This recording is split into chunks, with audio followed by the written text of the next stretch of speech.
strays and people. He was a puppy, and we just got him his shots, and he was with us now. Hey, George.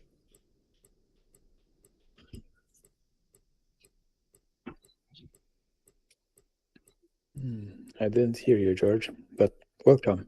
Yeah.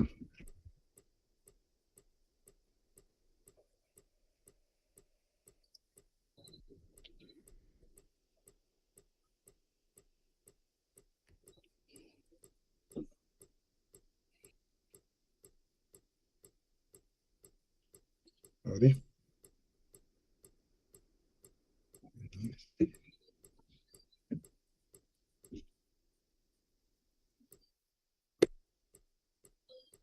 Hey, Razvan. Hey, Sandro, how are you? Good. How are you doing? I'm good too.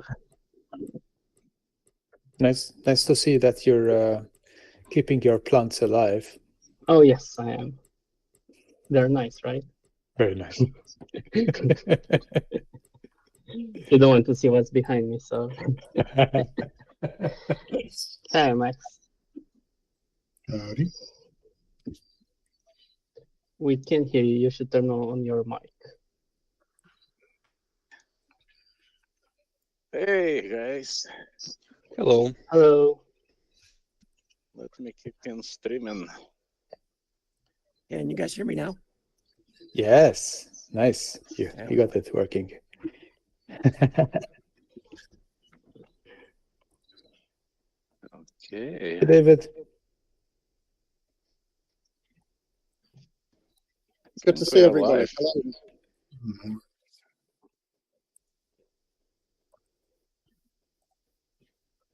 I think we're live. I think the audio is going, video is going. Let's see.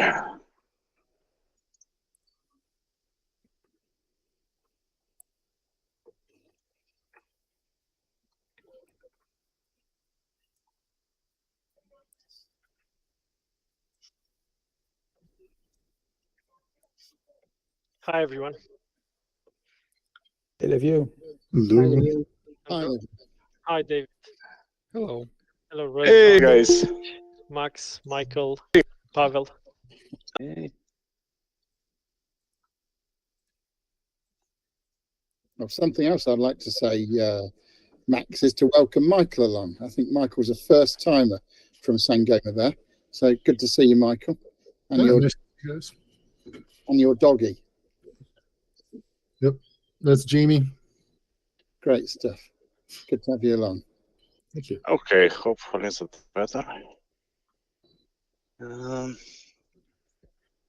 Okay, I guess we can kick in.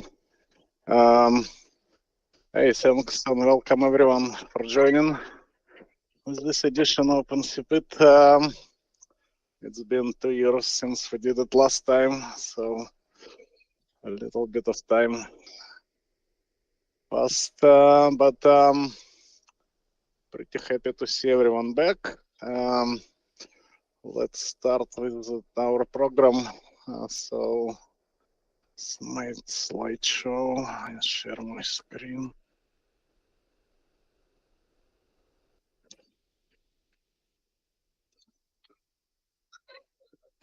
Okay, is it visible? Yeah, seeing that. Okay, yeah. Yeah, it's been quite a long 2 years. We got quite busy last year with the war and all that. One of the guys who was pretty active last time and all time with SIPI, Andrei, he is in the military right now. So hopefully he is going to be back pretty soon. But anyway, thanks again for answering this call. So why we love SIP? It's pretty much ubiquitous protocol. It's very composable. You can build complex system with relatively simple and well-defined components. It's obviously real-time, provenly works, and we don't really see any real alternative on horizon for at least just conversational style of sessions. Anyway, so why do we interop? Again, to rehash. So some RFCs pop up, some new use cases appear. There are new implementations always. We have a few in the past several years. We see new faces coming to the industry, which is also good. And there are always new dimensions now with the rise of AI and stuff, new challenges and so on. So why we're doing it? We've been in SIP since about 2003, still doing pretty well, and not looking at changing direction anytime soon. Why we want to do OpenSIPIt? Because really there was nobody doing anything in this area, and we feel it's kind of missing piece a little bit. Anyway, so this year we'll have a few very interesting sections. We'll have STIR shaking with Liviu. We have a new SIPREC. I never tried SIPREC before. Razvan will lead it. We have security with Sandro and Alfred, and a new section with Flavio, and this is on performance. See how it goes. Again, it's something new for us. And we also wanted to try DTLS SRTP, which we recently implemented in RTP proxy and CP Python B2B stack. Yeah, so that's pretty much the menu. We also remind everyone, so just yeah, if you want to have a new product or something new of existing one, bring it in. It's always good to get it tested against existing implementations. Just for an example, we brought I built a little AI kind of CPI thing, which essentially right now just user agents that can register and use some networks to play the prompts, but yeah, it's interesting thing. Right now it needs kind of a big GPU to get it real time, but yeah, we're getting there. Give it a few more years, and you can run it on smaller devices too. And yeah, massive thanks for everyone to participate, and for CP staff to organize, helping with setting everything up and getting everything ready. And that's my spiel for the intro.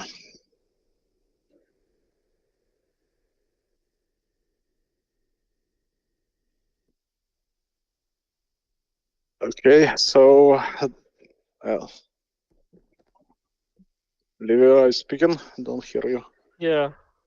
Okay, so we move on to STIR shaken. Yeah, let's look at what we've got. Hi everyone, my name is Liviu Chircu. I'm an OpenSIPIt developer for over 10 years now, and for this OpenSIPIt, I've taken part in all the OpenSIPIt so far, and we've seen the team or the both the organizer team and the participating team constantly grow and get more traction for the event. I'm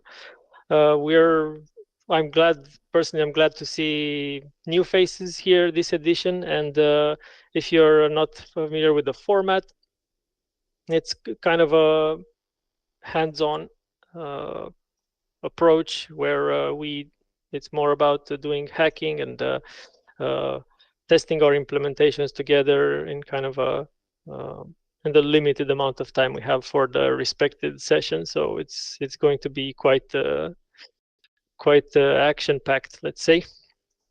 Let me share my screen. I have a few slides.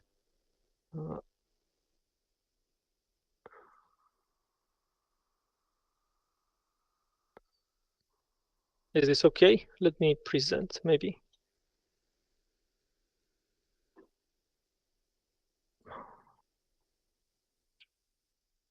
I guess it's okay, right?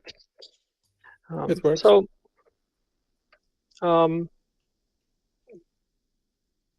I have this. I always start the STIR shaken section with kind of a interesting thing about cryptography, about asymmetric cryptography, in that it's actually quite symmetric, right? Where it is.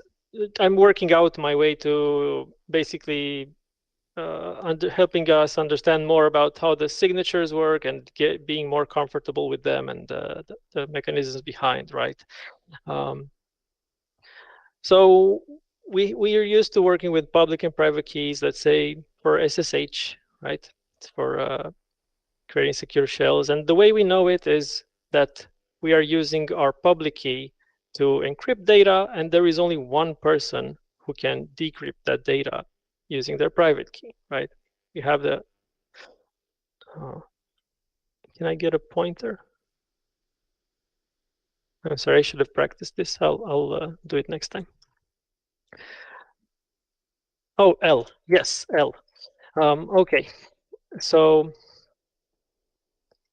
right. As the sender, we encrypt the messages with the public one, right? And that's how we're used to using it. And there is only one person who can decode it. But actually, they work in the reverse way. The set of public and private keys. And this is the mechanism used for STIR shaken and X509 certificates and all of that stuff.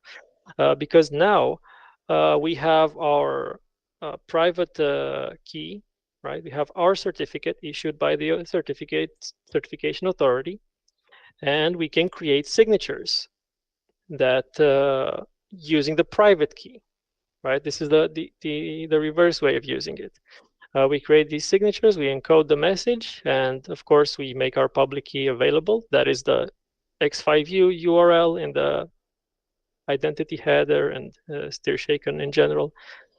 And now everybody can verify that signature has been created by us. There is only one person who can produce that signature. It cannot be forged. This is kind of the part on the public and private keys, right? So with STIR shaken, given this is our, say, a regular SIP invite, it kind of adds this identity header, and which consists of 3 parts, right? We've got the header, the payload.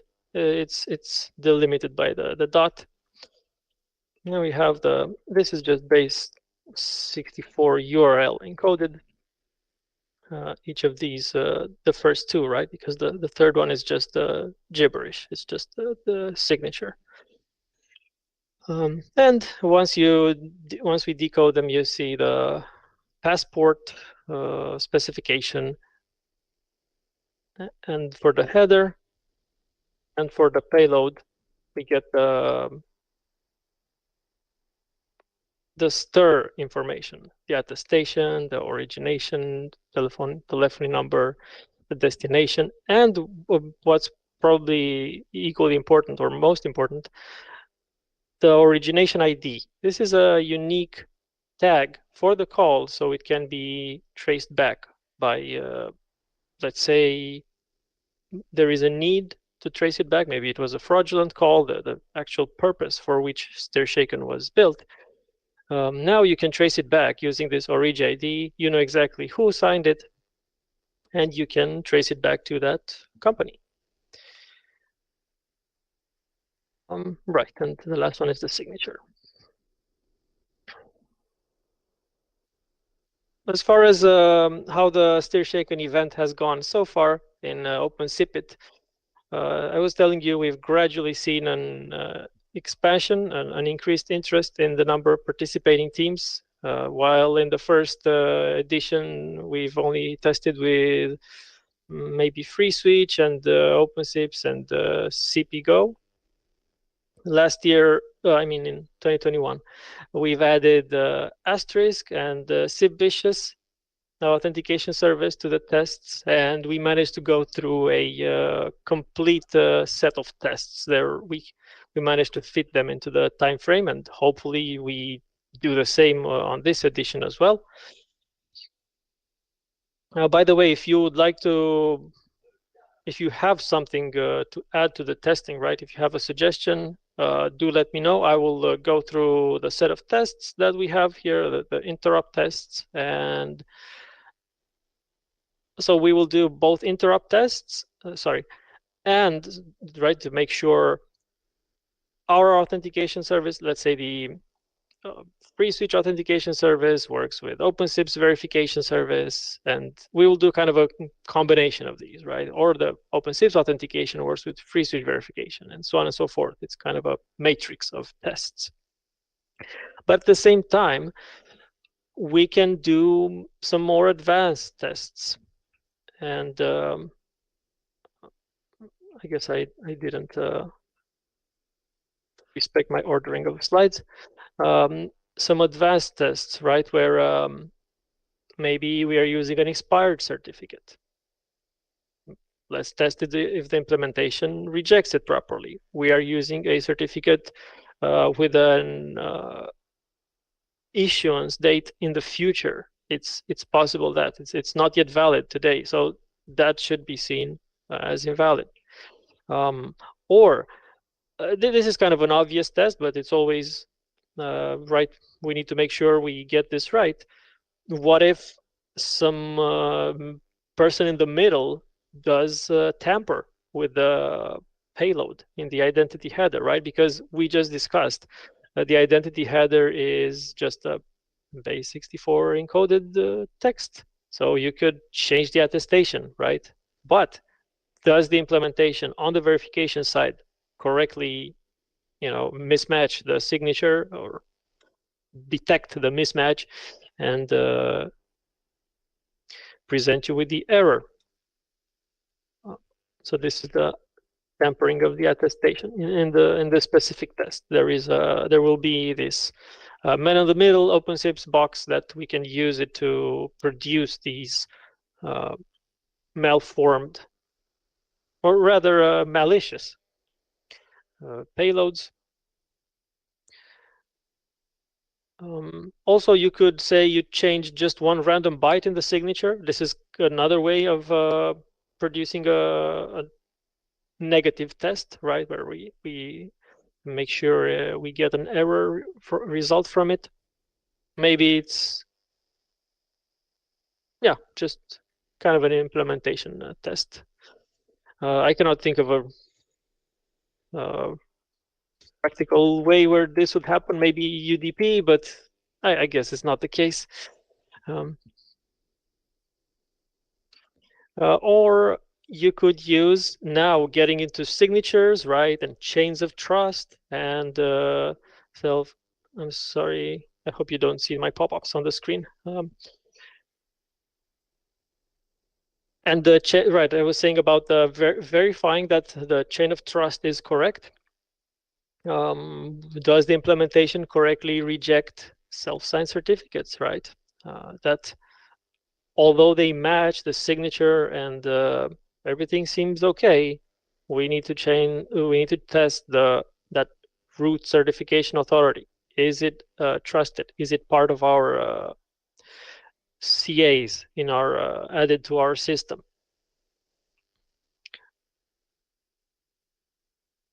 And also another test with the one where the claim is I'm not sure. I would need to review these ones. Right. So as far as results in OpenSIPIt'02, we got a pretty good compatibility matrix across the projects that were part of the test.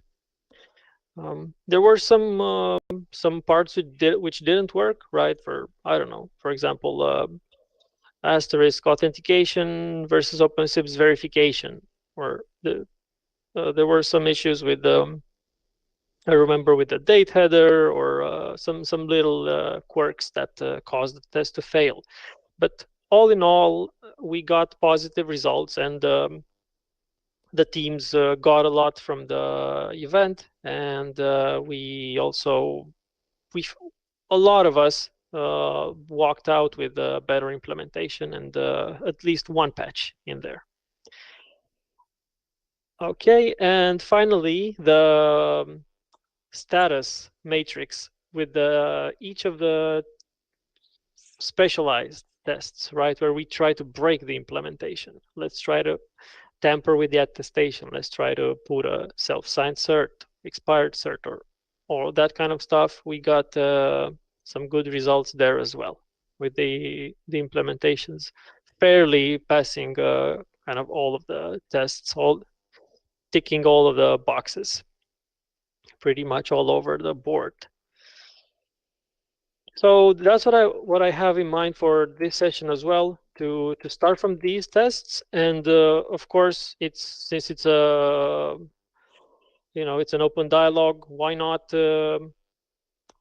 we can work together some tests which maybe you think are more relevant here, right? With this kind of cryptography happening on one side, as well as yeah, I guess the information we pass into the payload, and maybe tweaking those fields as well. Maybe there are ways we could break them, or kind of exploit, I don't know, some edge cases that could occur in real life implementations there. So maybe going back to the slide which I skipped, which is what has been going on in the recent couple of years with STIR. Apart from, so as far as industry goes, I have to say I'm not that connected with the American area and what's going on in there, but from my personal knowledge, I know that the deadlines have passed. The FCC, what once were some, a deadline to do the implementation, it probably now has gone into mandatory territory, and yeah, it's pretty much implemented, getting at least deployed in many places now. It's definitely, we've seen this, and I believe in recent news also European Union is also kind of moving, but I'm not 100% sure on that. Is it also the case for SMBs? Because I remember there were kind of a split, right, between the large carriers who had a more stricter deadline, and the smaller telcos who kind of had like a bit of a grace period. I'm not sure if probably that one has passed as well, right, Max? So now it's as far as I know, well, it depends on what kind of traffic you're in. But in terms of implementation, hey Pedro, we actually did not, David, I blame it on you. We did not go through like introduction section. So I'm happy to be blamed, Max. I guess Max, I guess we each introduced ourselves, but yeah, well, we could do it kind of in a more friendly way, you know, to do it all at the same time. It would be maybe more interesting. Yeah. I don't know. How do you see it? What did we miss? no, there was like we wanted to do a little like before we go into actual planning for specific stuff. We just wanted to have few minutes for everyone to you know, just introduce himself just for the sake of audience on the internet, and just for us who did not see some of the people before. Yeah, well, I think, Max, that Liviu's session has acted as an ideal SIP-based icebreaker to get us going. And so if you'd like to, we could do some introductions now. Sounds good. Okay, well, I've got a list up here. And so as I call out your name, if you would like to unmute your audio and your video so everybody can see you. Thank you, Liviu. Do you think you could stop sharing your screen, please? Thank you. Okay, Alfred, let's go with you first, please. If you could just say hello and introduce yourself for the team and anybody watching the video. Yeah, hello everyone. I'm Alfred Farrugia.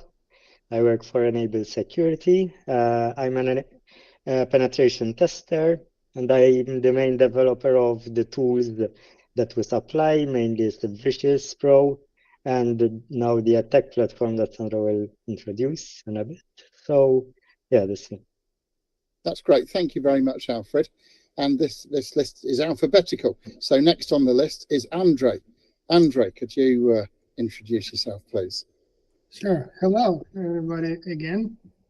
So my name is Andrei Volk, and I work in SignalWire. We work on, my team is working on FreeSwitch. We have a couple more teammates who will join us later. It's Dragash and Jakub.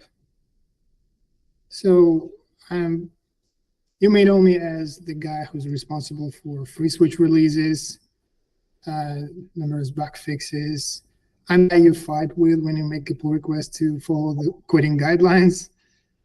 So, great. Thank you very much, Andre. Sure. Much appreciated. And then Flavio, over to you in Brazil. Hi, David. My name is Flavio. I'm from SIP'02, and I'm here for the first time, responsible for testing, performance tests. So we're going to talk a little bit more about performance tests. Great. Good to have you along, Flavio. Thank you. Thank you. And then we've got George from Sangoma and the Asterisk project. Hi, George Joseph, and I am one of the Asterisk core developers. That's it. Great. Thank you, George. And where are you geographically, George? I am just west of Denver, between Denver and the Rocky Mountains. Great. Sounds a lovely place to be. Thank you very much, George. And then Liviu, we've already heard quite extensively from you, but we still need a Liviu introduction. Sure, absolutely, David. Hi, everyone. I'm Liviu Chircu.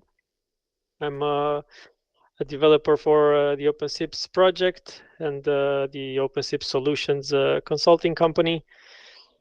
And I spend my days kind of splitting my time between working on the project, right? But at the same time, doing either building platforms as well as supporting them for our customers for the company.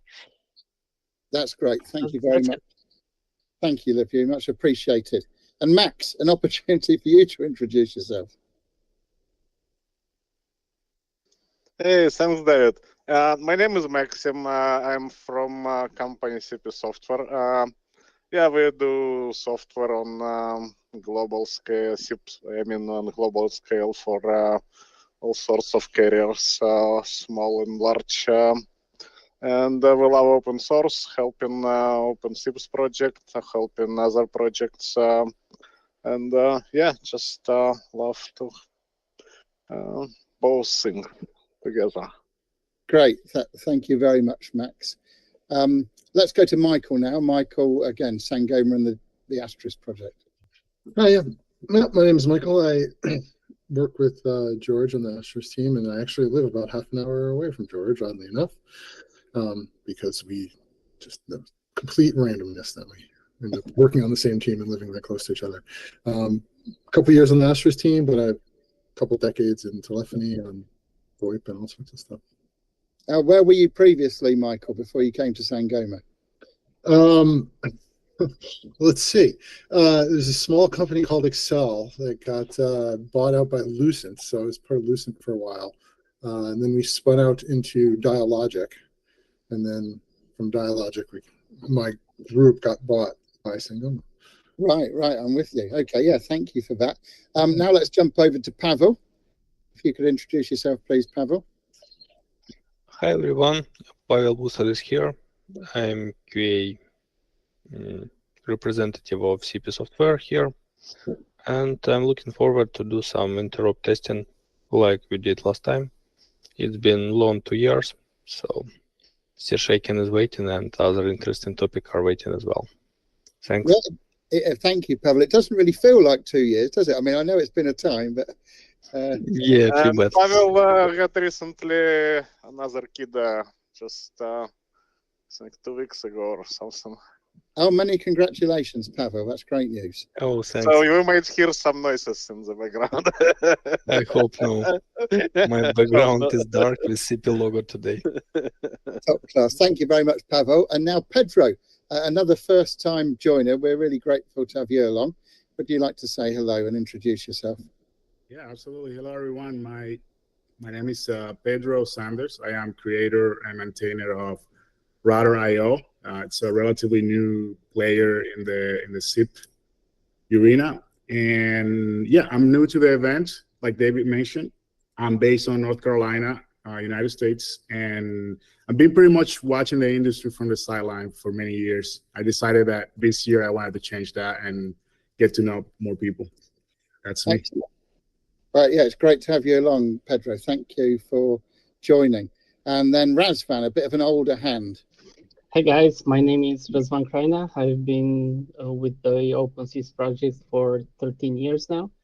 And I spend my time working in different SIP solutions, like developing and maintaining them for as well as Liviu. Yeah. Great, thank you very much, Razvan. It's really gratifying that we've got the OpenSIPIt project represented and the Asterisk project and Free Switch as well. It's great to have everybody along. My name is David Duffett, and I'm just an open source enthusiast. I'm not currently with any particular project. I did serve as the worldwide community director for the Asterisk project for 7 years. I've also worked for SignalWire, the people that are responsible for Free Switch, and I just have a love and an enthusiasm for open source software and this open interoperability endeavor that Max has brought together. So I want to support it in any way I can. I'll hand back to you, Max. I think you missed somebody, David. Oh, did I? I'm very sorry if I've done that. Who else is there? I think Sandro did not get There's yes. me. I don't know if there's anyone else. Massive apologies, Sandro. Sorry. No worries. I'll ask you for a beer next time. Yeah, I'm Sandro from Enable Security. We, as our names gives the hint, we do security stuff, security testing, penetration testing, security research, and kind of I'm known as the original author for SIP Fishes, so that's how some people know my name. But yeah, we're working in security testing of real-time communications, which includes voice over IP and WebRTC. And we're very interested in taking an offensive approach to security, so kind of simulate attacks and so that people can actually address the security issues and can see them for themselves. And yeah, that's our area. That's excellent. Thank you very much, Sandra. And I know in previous OpenSIPITs you've been responsible for some great testing and some challenge-looking faces on the odd occasion. So thank you very much for that. So Max, let me hand back to you to continue the agenda. Yeah, go. Thanks, David. It was helpful. So maybe let's go back to the STIR shaken. What was the last slide? Liviu had. I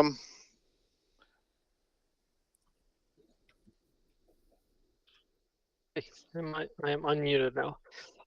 Right, so I was just getting to the last section where kind of wanted to discuss a bit what, from my perspective, what I know that would be some news or some novelties happening in the last 2 years, because as I see, there hasn't been that much, right? We are only talking about some. Sorry, Max, go ahead.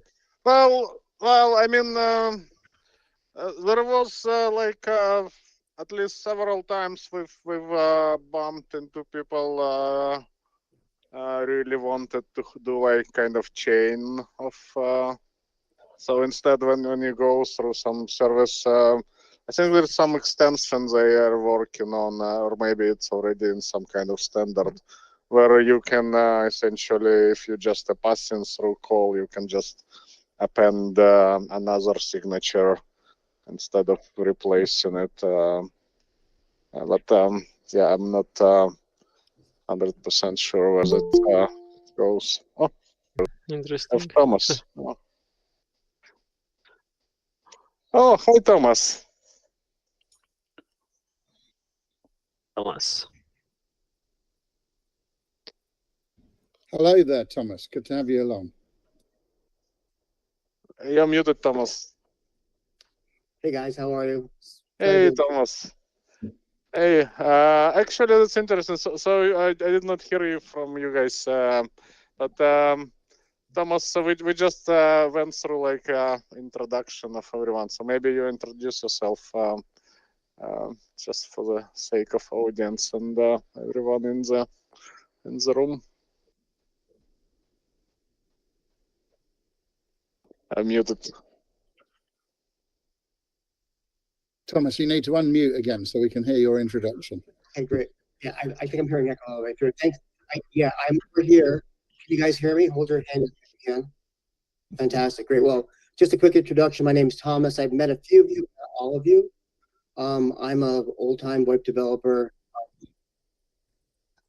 And I actually started with P64, which is before H.320, before 323.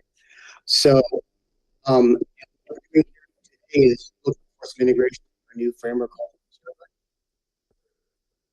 And the Conserver is basically a framework that takes conversations. Is it just me? Sorry, Thomas. Is it just me, or your audio is a little bit? We're very happy to be here. It's not just you, Maksym. I'm missing a lot of. Thomas, it looks like your audio is a little bit like either voice choppy. Choppy, yeah. Now you're muted. Maybe changing device. He will back. He will probably back. But he is from. I recently spoke to him. He is from some interesting project. Anyway, he will probably introduce. As I just realized, I was on the live share and here, so I was hearing you twice. So I apologize for all of that. Did you hear any of that? No, it would be better if you just went through it briefly again. Okay. So my name is Thomas. I know a few of you, but not all of you. I'm really happy to be here, and I'm sorry I'm late. I'm working on a new framework called the Conserver, which is based upon a new IATF proposed standard called a VCon, which is a way of taking a conversation and packaging it to be eaten by AI. And I'm here to do a SIPREC, first a SIPREC integration with the Conserver, so that we can take the conversations that we have over SIP and then analyze them after the fact.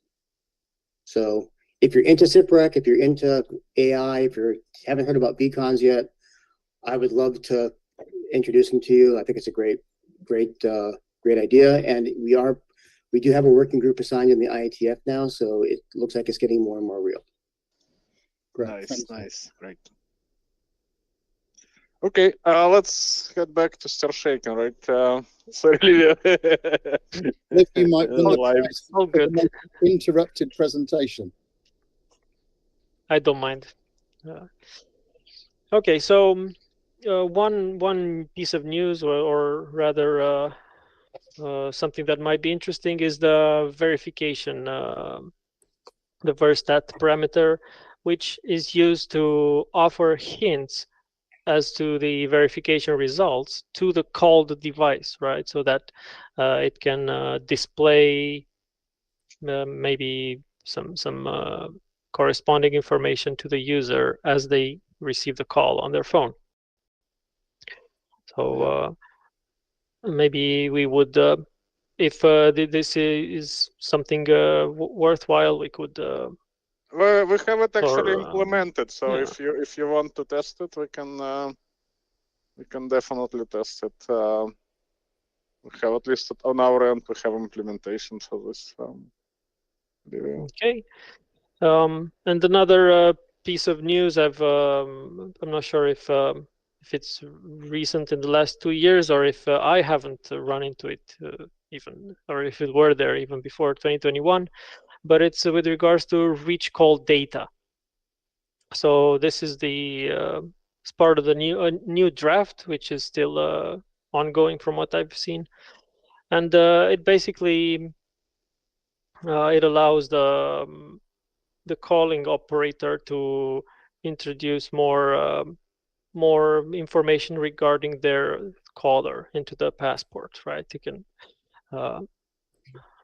they can customize the display name, or you can see here these parameters: the ICN stands for icon, or INF, which is information probably, and so on and so forth.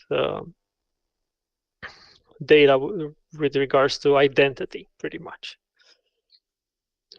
So might be interesting to see if the implementations handle these parameters correctly, although at the end of the day it's just a JSON, right? So maybe speaking from OpenSIP's perspective, specifically from a limited perspective, this should already be compatible, right? It's just some new convention for the payload. The implementation itself is pretty much, it can easily treat them as some opaque data, I guess. Yeah, I have not really seen anything like this in the. Yeah, I'm not sure if it's starting to get. I think they even cannot really agree. There are several different formats, so even this JSON schema is kind of anyway. Yeah. And who is supposed to be processing this? Is it the UACs, the end user phones, or is it also being processed in the middle? From what I've read, it's the UASs, right? The destination, and they can choose to display this information on their devices, kind of enhancing the experience. You can already do it using Google, the Google RCS at this point. If you register a number, you can display the RCD. And I think also here is also selling this as a way to send the call with the RCD, as a better way to have the call answered. Sorry to interrupt. Thank you. Great. So that's all that I prepared for this session, and sorry, for tomorrow. So the roadmap for the testing is. By the way, I'm not sure if it's tomorrow. I haven't. Maybe it's my fault, but I haven't seen this full schedule yet, or which day is for STIR shaken or not. Max can elaborate on that. Oh yeah, actually, yeah, I will. Okay, yeah. But when we get there, each team will have a set of their certificates, the certificates signed by some fictive CA we are going to make up, and we will all add it to our to our trusted CAs in our operating systems, such that we can go through all the verification, verify the chain of trust, and make sure all of the validations pass for us. So, and as well, not only you will have this set of basic stir-shaken certs, I will also provide the ones I was telling you about in the tests. So I will also provide one certificate with a bad date, one certificate with a too new of a date. Also for the test number 4 with the man in the middle. We'll go through all the tests and hopefully have a great testing session together. I will also kind of maybe make a matrix with noting down the results as we confront the implementations with one another. This is how I was viewing it. So maybe it would be a good time to kind of establish who's part of the stir shaken, who wants to take part into it, so I can start taking notes and prepare the matrix. Yeah, and the certificates as well. Yeah. We can definitely do stir shaken. I think Pavel will probably. Okay, so we got the CPGO. The CPGO B2B UA. It's probably going to be Python. We'll see, or maybe both. I remember it was Go the last time, right? Or yeah, it was Andriy. As I said, he's in the army, yeah. So a little bit. Gotcha. Yeah, we'll see. I might poke into that, but sure. So at least something will get something there. Yeah, we're definitely interested in Verstat testing. Would be interesting to see how that works, and other parts as well, just to make sure that everything's still good. Yeah. Who else? Yeah, let's see. Yeah, we could do some tests, definitely. So the Civ-Vicious, both AS and VS, or just AS? I think just AS, like last time. What do you think, Alfred? Yes, just yep. AS. Okay. And the Asterisk game. How about Asterisk, George? Yep. We will participate. Awesome. Okay, and you guys have both AS and VS, right? Yes. Nice. Will there be Ben as well, or is it just you this time? No, Ben, Michael, I think. Sorry. Oh, did I go miss ahead, George. No, I think Michael. I'm sorry, but Michael. Yeah, I'm so bad. Ben could not make it, so yes. Yeah. Okay. Michael is here for him. Ben may still pop his head in, but yeah, it'll be me and Mike. Got it. Awesome. I'm very bad at putting names to faces. Yeah. Takes me a while. Okay, so that's 4 teams already. And of course, we have from Free Switch, we have Andrei. I'm saying it right? There's Dragos. Hey, Dragos. Oh, there's Dragos. Salut.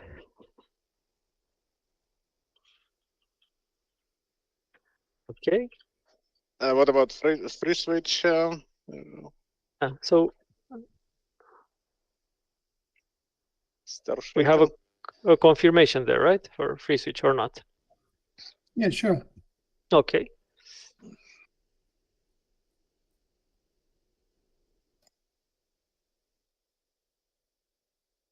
Any other implementations that want to play with the certificate and kind of go from there. Start signing headers, right? Signing calls, let's say, as well as verifying calls from other people, signed by other people. Hey, Liviu, so if you don't mind, Hey, Pedro. yeah, hello. So I would like to get, if you don't mind, get the certificates. I don't think we want to be in the metrics this year, but at least if I can get certificates to play with it, that'll be very good. Absolutely. Yep. I can do that for you. I'll get like a full test suite of certificates for you, right? Both good ones, both the CA, right? Authority. Of course, this is a self-signed authority as well, but you know, we can. It's only a matter of who you trust, right? That's how these things work. So you will get all of this, right? Both the authority, both certs for you, good and bad ones. Got it. Appreciate it.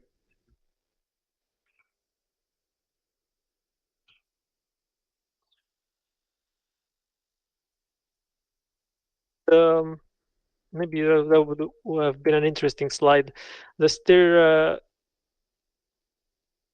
certificate, right, has only a small extension that kind of differentiates it from a regular X509. That was the X509 cert. It's only a there is a telephone number field in there that yeah, that's it's pretty much some extension, right? Yeah.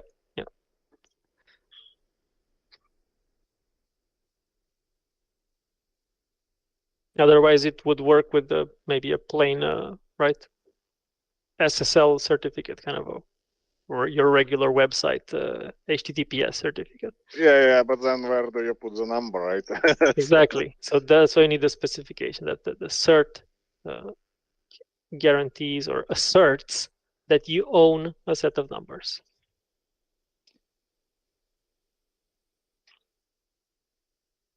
Okay, so that's the teams, I guess. We have 5 + 1.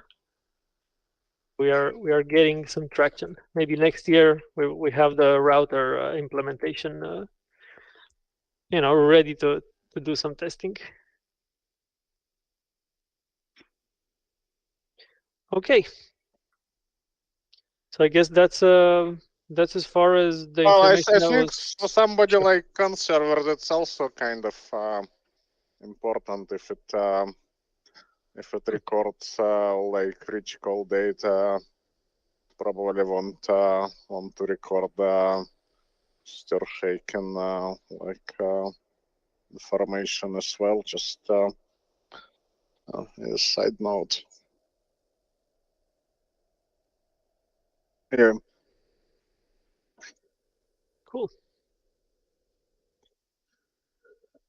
All right. Any other questions? Well, on the planning on the sessions, I think the idea was to make it a little bit more like peer-to-peer, so we won't have like fixed schedule for specific testing, but instead, you know, you can make a list maybe of teams who are interested and plan with them like specific times.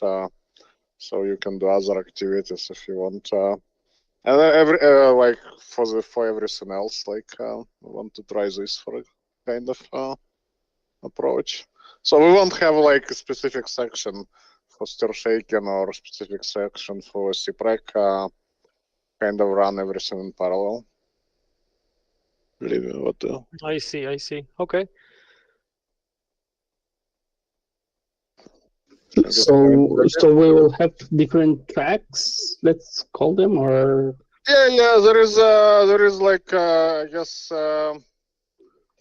it's more like peer-to-peer, right? So like okay. we basically register with Liviu that we want to do this, and nice. Then when you're planning for SIPREC, you'll know who can do SIPREC, and so on and so on. And so we will spend less time planning and more time actually testing, hopefully. I Yes, think that's the idea. I think it's going to be kind of confusing, especially if, like, from an asterisk perspective, we want to be involved in a bunch of things. It's going to get confusing for us if we're going to get hit with trying to test multiple things at the same time. It also means that we've kind of got to be available for the entire process, even if maybe we're not interested in it because, oh, gee, somebody might want to hit us up for something. Is there any way we can, like, narrow it down a little bit? Sure, we can try. The idea was actually other way around. So you can, if you're like have very little to test, you can do it earlier instead of waiting for. Well, but that implies you're the one doing the testing. That means the person you're testing with has got to be available whenever you are, right? So, if you're only doing a couple of outbound tests, that's fine. You can do them whatever you want, but that means you got to have somebody to test with. And when you're ready to do your outbound test, maybe we're busy doing something else.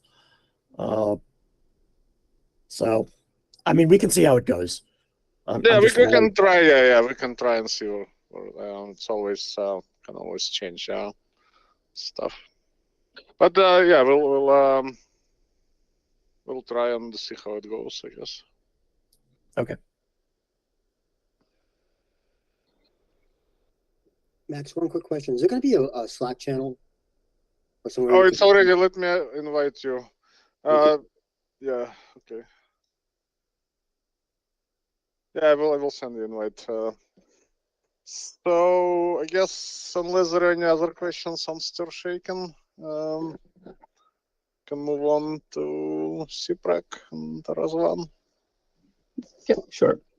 Let me share a slide myself. Not sure. Bring the code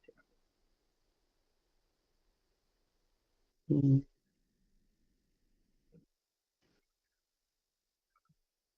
Does this look okay?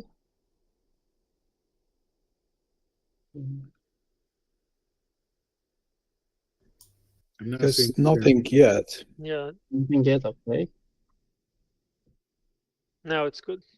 Okay. Right. So you're seeing my slide, right? You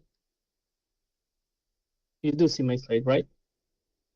Yep, it's looking good. All right. So SIPREC testing. I have a slide about me, but I've already introduced myself, so probably we'll skip that. What SIPREC? It's a session recording protocol. Basically, its purpose is to establish a recording session using SIP. It provides participants metadata so that you can identify the participants you are recording. It supports multiple participants in case you have something like a conference. And its purpose is, besides having the media itself, to also have the call events. For example, whether a participant puts the call on hold and stops sending any media, you should also instruct the SIPREC server that nobody's going to send anything because the call is on hold. Basically, you can even create CDRs based on these events.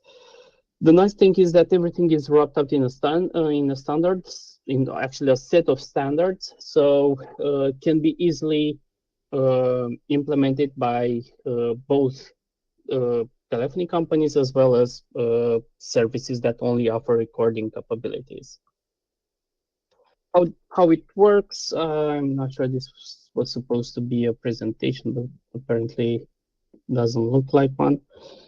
Basically, how it works, if you have two participants, you establish a call between B2B UA,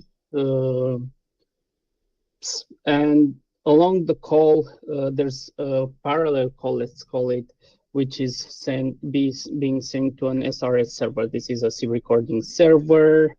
The B2B UA is a SIP recording client.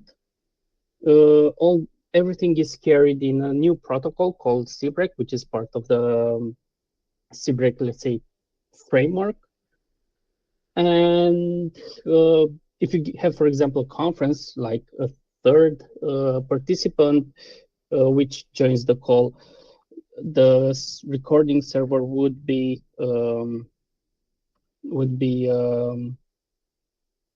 involved into this. I'm not sure you're only seeing my screen, my whole screen, or just the. It looks like just the window. Just the slide, just the window, yeah. Just the window. I try something like presenting this tab, and I'm not seeing what I'm presenting, which is a bit. Yeah, it's a tab. It's working like a tab. Oh, so you're also seeing my file view editor. Yeah. Oh, okay. Because I can't stop this. Let me try to stop it. Stop presenting the tab. Okay.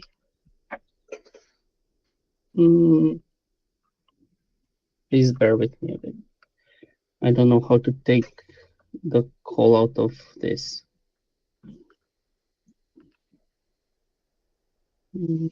So I guess to test this, we need 3 entities, right? Or what? Source, destination, SIPREC client, and SIPREC server. Correct. So which makes it 4 actually. Yes, but obviously we can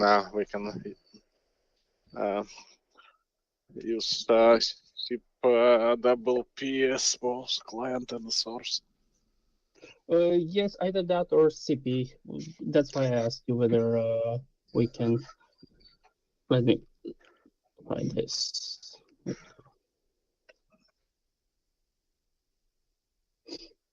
Okay.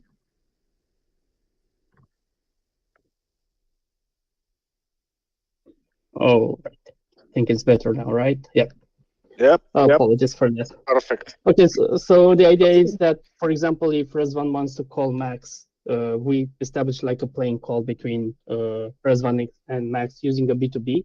This means that both of us will send our media to the SIP recording client, or let's call it a B2B entity.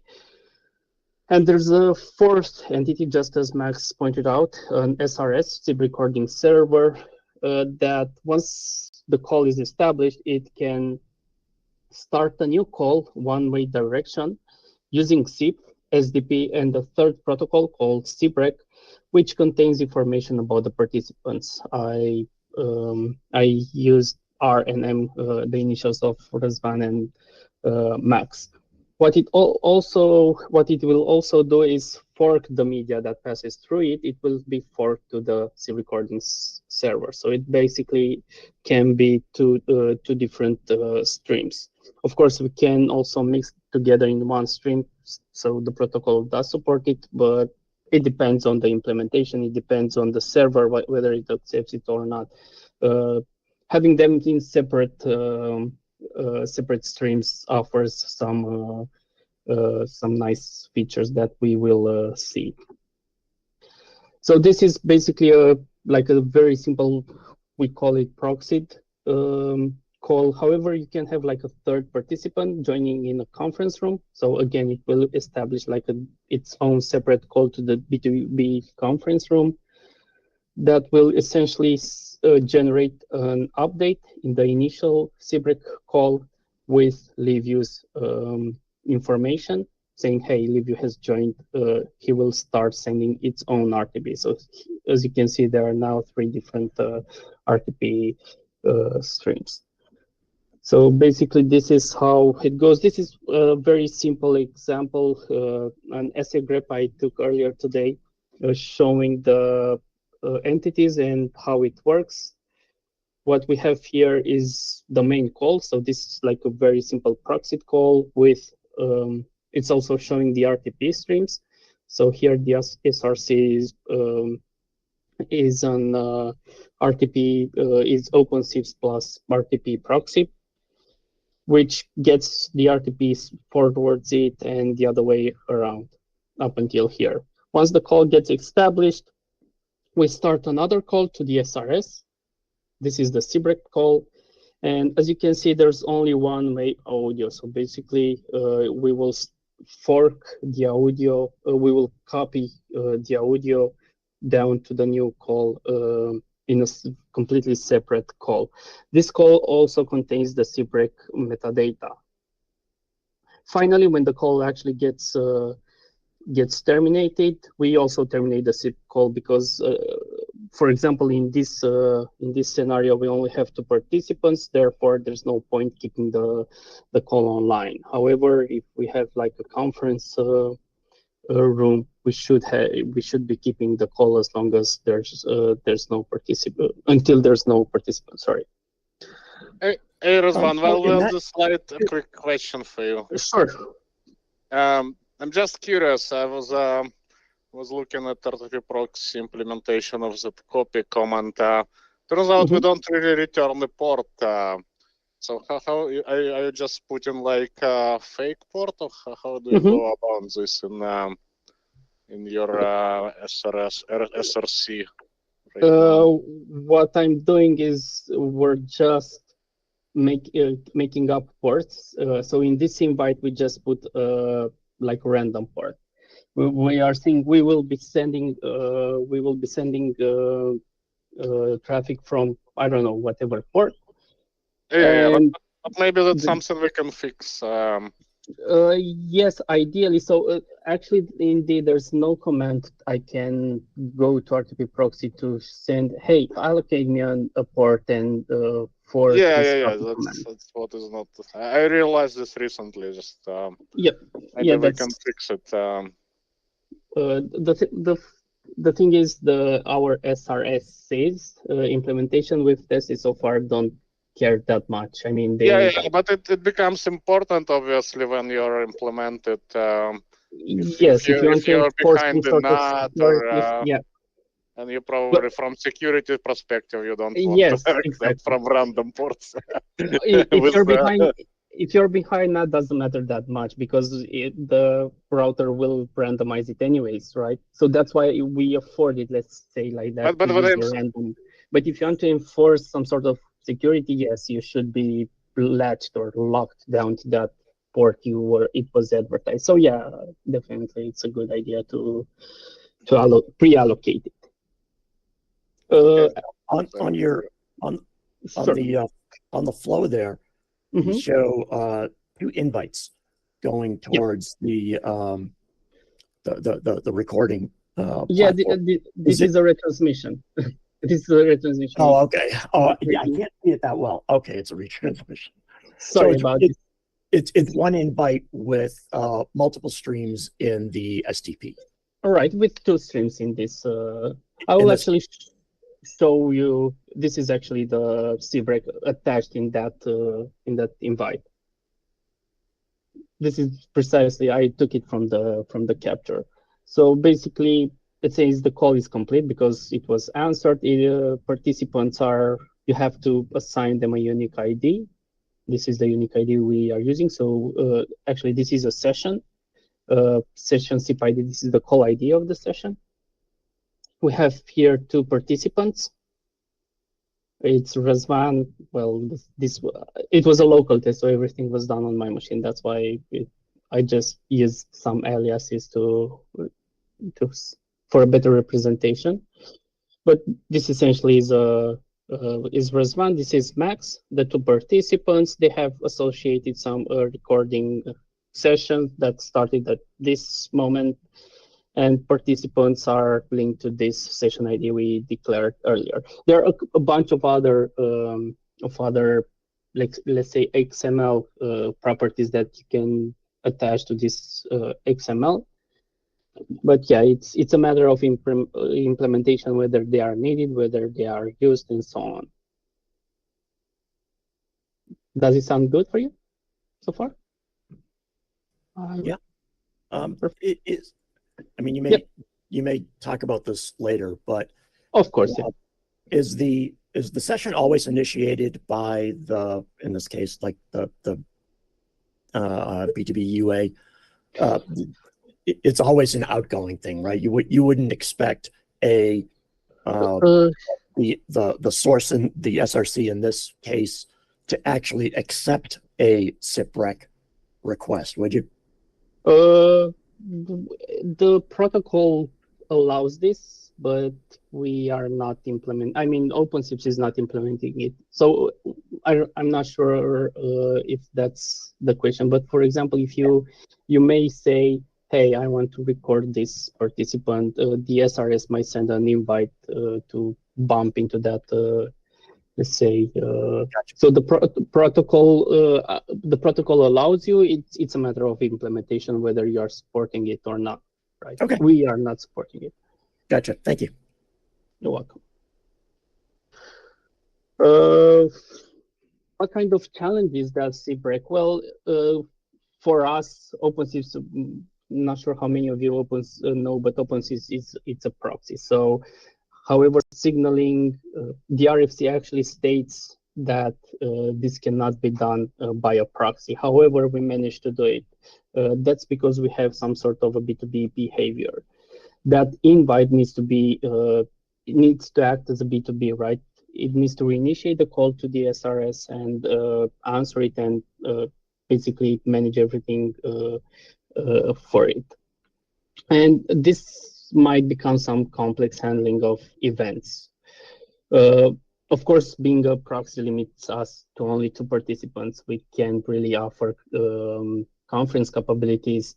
So, but this was not the scope of OpenSIPs. However, again, the protocol supports it. So I'm not sure how many projects will join the SIPREC testing, interoperability testing. But if you guys want to test conferencing, you will be able to do that. In terms of media, there's also a problem about, there's not necessarily problems, but discussions whether the 2 legs or multiple legs in case of conferencing needs mixing. It depends on the server implementation, whether it needs one stream for the entire call that has already been mixed, or it can have the different streams, and he will be able to mix them together and offer a single audio file. Transcoding might also be a problem, because if you mix the 2 sessions, you will have to, of course, decode them and mix them in a single codec. Encryption, whether the recording needs encryption, whether the initial call has been encrypted and you need to decrypt it before sending it to the server, and so on and so forth. So there are a bit of challenges on both levels, both signaling and media, that we can see how our projects behave. Yeah, that would be actually interesting. By the way, that's kind of cross between 2 tests, right? So we can, if we set up one for DTLS testing, we could also test that the call can be recorded correctly. Correct, yeah. Well, R3 proxy should support it. I specifically implemented this scenario where you basically tap into, obviously you need to decrypt it, so you need R3 proxy to actually be part of DTLS negotiation. But once you do this, at least theoretically it should be working. I think I tested it in some we shall capacity, see, right? But that's why we're here, right? Can actually try to make it working. Okay, cool. Razvan, I have a question. So when it comes to the signaling, there is something special, right? There's the XML and so on. But when it comes to the media, is there anything special, or is it just, the normal media, apart from the challenges you just outlined, of course? Not really, no. It's just a plain RTP. Of course, here on this lake, you can use this RTP as well if you negotiate like in this RTP. You can do that. Frankly, I've never done it because it didn't make sense for me. The recording, it's either in the same network or somewhere private. But it can also be like a service, or for example, there are a couple of solutions that are offering SIPREC services as a service. So you would probably interoperate with them over the public network. So it would make sense to have SRTP or DTLS or something. But it's like plain RTP. It's not something special. SIPREC is not special either. It's just an XML that it's appended to the initial invite. So basically, the invite has two bodies. It has the SDP, which tells us on this B2B server what are the ports and IPN ports that we will be sending traffic from. But as according to Maksym's discussion, because Maksym, you might know that we don't know the IP either, not only the ports. We just guess the IPs as well, the IP on this side. We just use some random IPN ports here, and what's important for us is to get the IPN ports from the SRS, because this is one-way audio. It's just a matter of authenticating whether the SRS authenticates it or not, right? So we can use anything, and yeah, it's as simple as that. Thank you. In terms of the implementation, I haven't seen that many open source implementations. For the SRC part, to be honest, our OpenSIPREC module is the only implementation I've seen open source. Of course, there are a couple of commercial SBC, and probably most of the commercial SBCs available out there do have this SIPREC behavior, but I don't know about open source so far.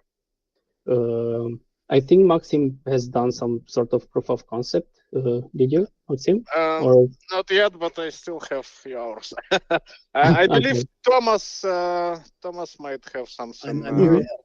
Yeah, I'm here to help, and that's basically the point behind the conserver team being here, which is to implement a SRS into the conserver so that we can generate beacons directly from SIP seconds. Okay, so you have an SRS, right? Because that's what I was expecting, right? One more time, please. So you have an SRS, right? I apologize. One more time. You have an SRS which is able to get these recordings. Yes, that's right. That's what we're trying to get working today. That's the thing. Okay, perfect. Yeah, at the moment I was doing this presentation, I was just putting there what I know and what I've tested so far. Oh yeah, first time out. Oh, perfect. Yeah, it's gonna be fun then. In terms of SIP recording servers, there are various commercial solutions and services that are being offered. But in terms of open source one, I'm aware of Dractio, which has different modes. So basically, Dractio handles the signaling, the SIP signaling, and uses either RTP engine, FreeSwitch, or Asterisk in order to get the media and dump it in a recorded file. So Dractio handles the metadata, and RTP engine, FreeSwitch, Asterisk handle the media. And we also have a solution in OpenSys, which is, it's not a standalone solution. Basically, what it does, it gets a SIPREC call and is able to split it in single calls. That's why I was saying earlier that you have some benefits having two separate media streams, because if you have two separate media streams, you can break them in that single call. You can break them in two different calls. So that's we are doing in OpenSIPs plus FreeSwitch. So we will use OpenSIPs to break that SIPREC call into different calls and send two calls to FreeSwitch, which will record they will basically record two calls. All right, so this is what I know so far, and this is what we are planning to deploy for this interrupt testing. Okay. As I said, SIPREC is already specifications. So there are various RFC that you can read and find out more about it, as well as use cases and so on and so forth. If you need anything, just look it up. You will find plenty of documentation of it. The planning for my plans of SIPREC testing is to set up, first gather all the projects that want to take part of this interop testing, and we will try to do some sort of a metric. So far, we have OpenSIPs on the SRC side, and if Max manages to do something, we'll have Max's proof of concept as well. And for the SRS side, we are going to use OpenSIPs plus free switch. I will end the Dractio solutions. I'm not sure which one of the flavors, probably all of them. Who knows? We shall see. I tried to reach out some commercial solutions as well, but unfortunately they were not available to test during this session. But yeah, who knows? Probably next time. Yeah. So just a question for you, Razvan. Sorry to interrupt. So in terms of what do we need to support on the SRS end? Basically just pretty much parsing that SDP, right? There is that metadata is pretty much optional, well, at least from proof of concept. For proof of concept, you can, and that's what we are doing in OpenSIPs plus free switch. We just drop the metadata, but the metadata is used in order to group them, like to organize them. For example, if you want to show them in an interface, you have to group them and to be able to identify whose call is being recorded, search for it, and so on. In that metadata, you can have plenty of other, let's say, custom nodes that can be used to group however you would like. I don't know, tenants. And it's a matter of the recording server how it groups the recorded files based on this XML. If you, in terms of proof of concept, you don't need anything. You just need basically you need the RTP, store it in, I don't know, call ID dot caller dot pickup and call ID dot caller dot call ID dot pickup, and that's it. So for in terms of proof of concept, but if you want to have like a full solution, you may want to. The thing is, so this is just like a very minimal functionality of the SRS. In reality, you can do all sorts of things. For example, from the SRS side, you may decide, okay, but I don't want to record this guy. So you just send a by, stop the recording for that participant, right? Or this is useful even if you have like a conference, but in practice or in theory, you could do that. Imagine that you run, let's say you are an operator who needs to fed everything to a, I don't know, state organization just for compliance and just for whatever. And you just send them calls and they decide whether they want to keep recording them or not, right? So this is where SIPREC is the most handy, We haven't done this yet. Most of our implementations are just recording through different commercials of our solutions. But yeah, this is where SIPREC might become useful. When the recorder also wants to, where the recorder actually has full control of the calls. Razvan, can you go back to the page that had the RFCs listed on it? Yeah, sure. I just want to get a screenshot of it real quick. Also, is there any provision in the protocol for feedback? Could you use SIPREC, for instance, to get a transcription Could you send it to a transcription server and have the transcription come back through the SIP channel? I mean, I guess you could use the message type to do stuff like that, but has that been thought about at all? Do you know? It's the thing. It's not bi-directional. So as I wrote here, it's RTP is only one way, and usually, so I see what you're trying to do, but the RFC doesn't provide any, let's say, loop to get anything back to the Are you sure about that? I think there is something. I might be. I will check that. But technically speaking, you can probably return. There is actually a protocol for T. What is T something? S2T, speech to text, right? Yeah, and that is actually part of the point of the beacon standard, is to define how those captured RTP packets are forwarded to transcription and back again and tracked. But it's not in real time. It's not in the data channel. It's actually post facto. Okay. Well, I would say, I mean, Max, as far as I know, the RFC doesn't provide anything like this. But of course, it depends on the implementation. If the SRS sends you anything, I mean, it's still SIP compliant, right? It's just a matter of implementation, whether you know how to handle it or not. But the RFC doesn't say you should handle this like so.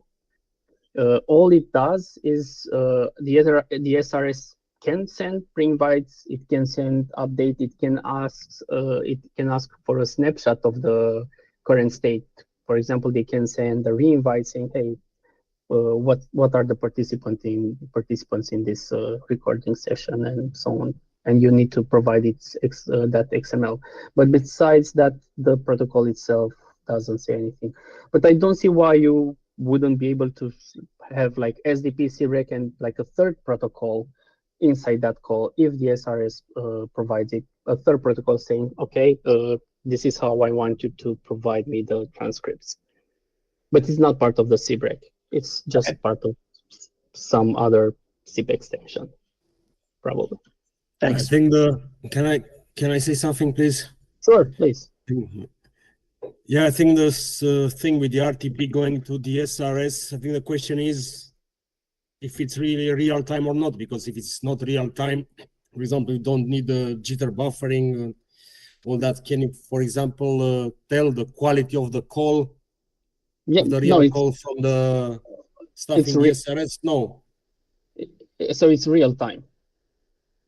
So it's going real time to the SRS, yes. But is it really needed to go real time?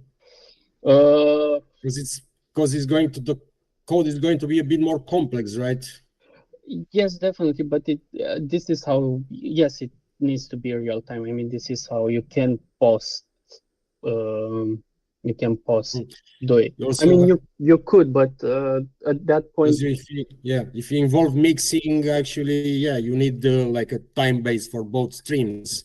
But on the other hand, it doesn't have to be real time, so we can actually flash those buffers in the SRS, let's say, in a different manner than you do it on the real calls. So maybe less logic on the SRS when it comes to handling media.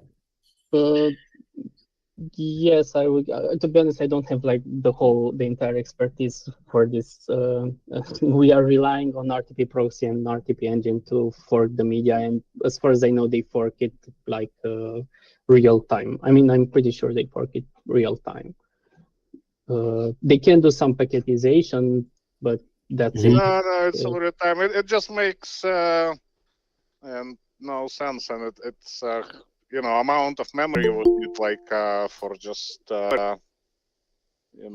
few hundred channels. will be just. But the idea is, from the SIPREC perspective, it has to be real time because the whole point is for the SRS to be able to control that. It's also that recording. It needs to, let's say, pause the recording, stop it, and whatever it wants to do it with it.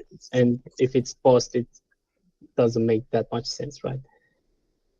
So, of course, you can simply drop. Can be also pseudo real time, right? It can also be that. Yeah.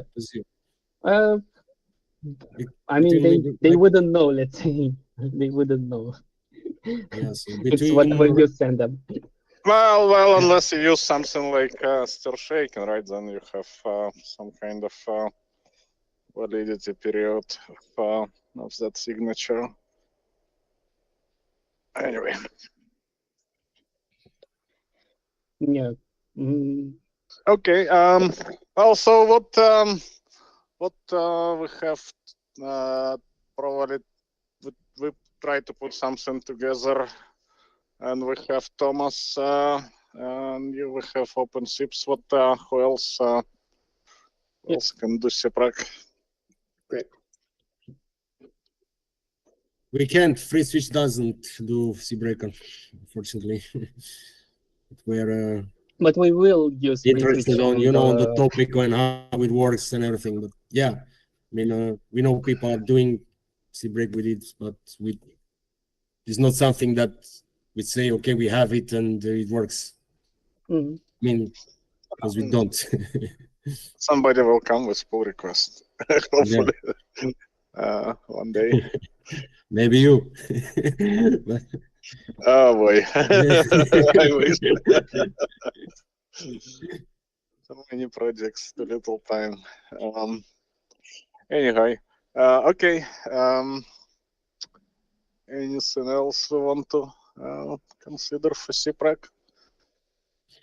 So besides Thomas, I will ping you, Max, for organizing like a session, peer-to-peer session, right? Fantastic.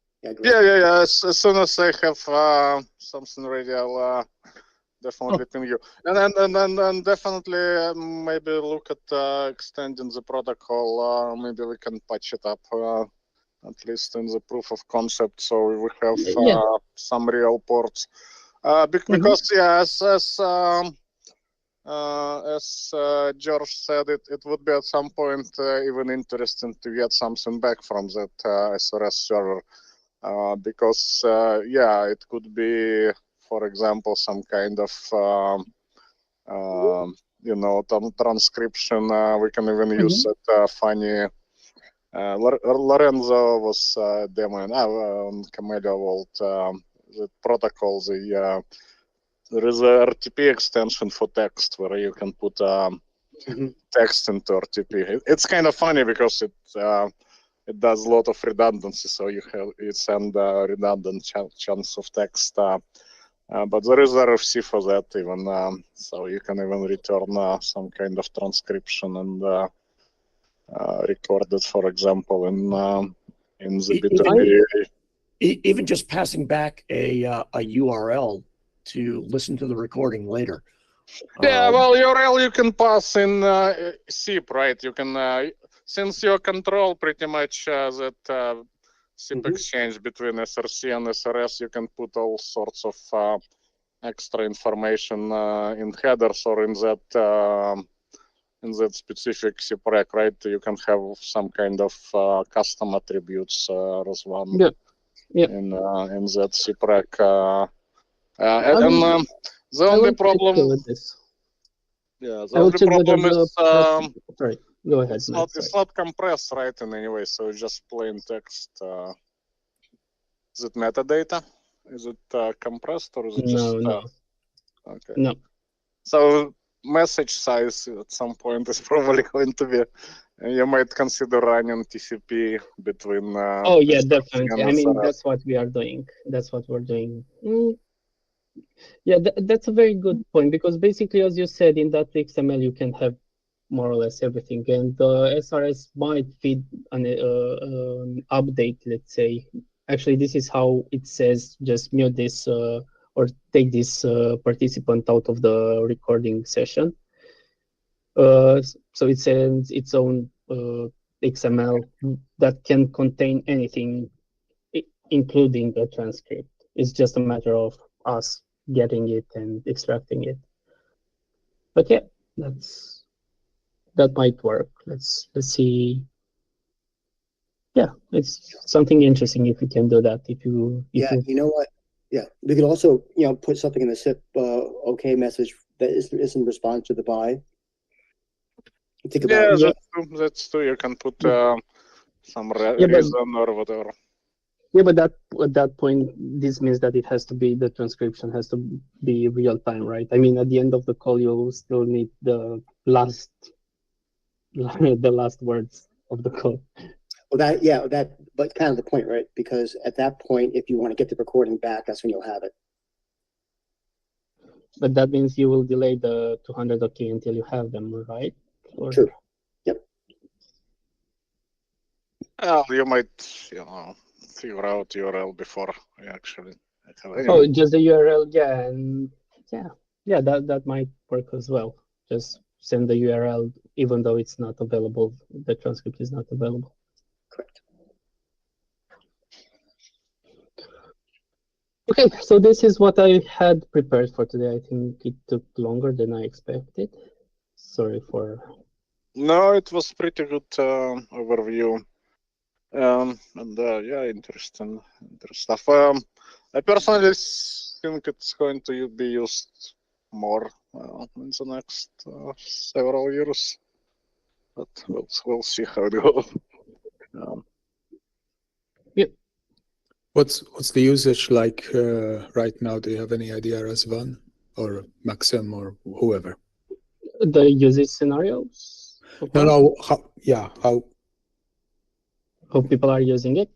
Yeah, how many telcos and service providers are using it versus, I don't know what other solutions they use for legal enforcement especially and so on.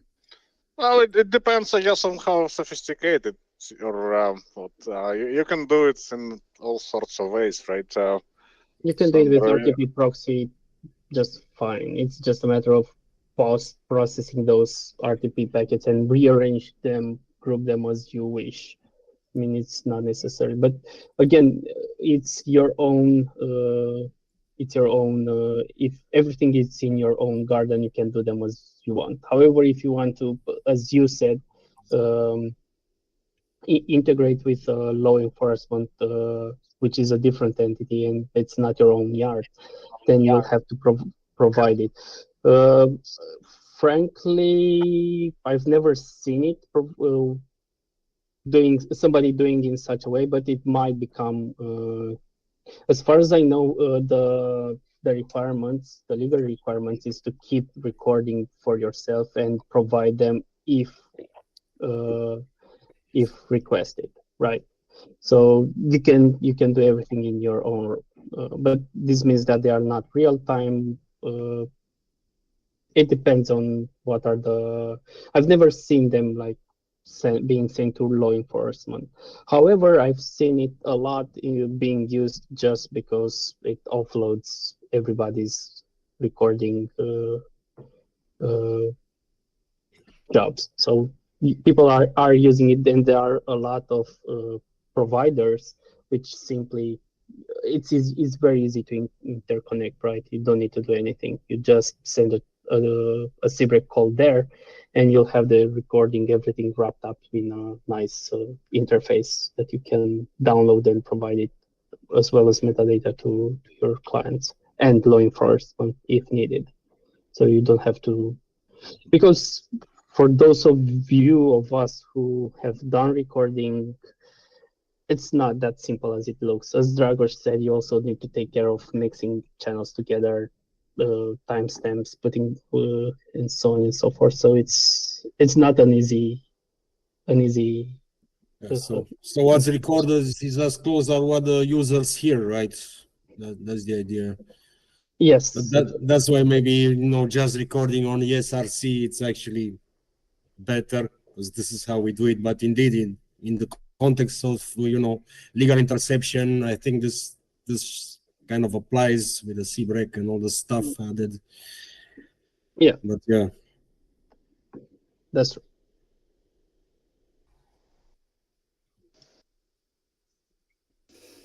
Thank you. Okay, I guess that's more or less clear.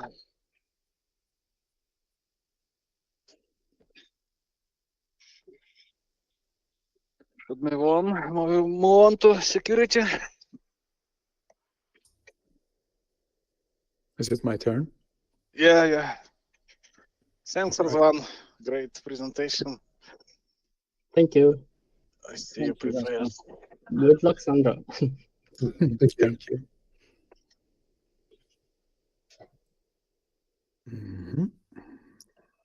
Entire screen.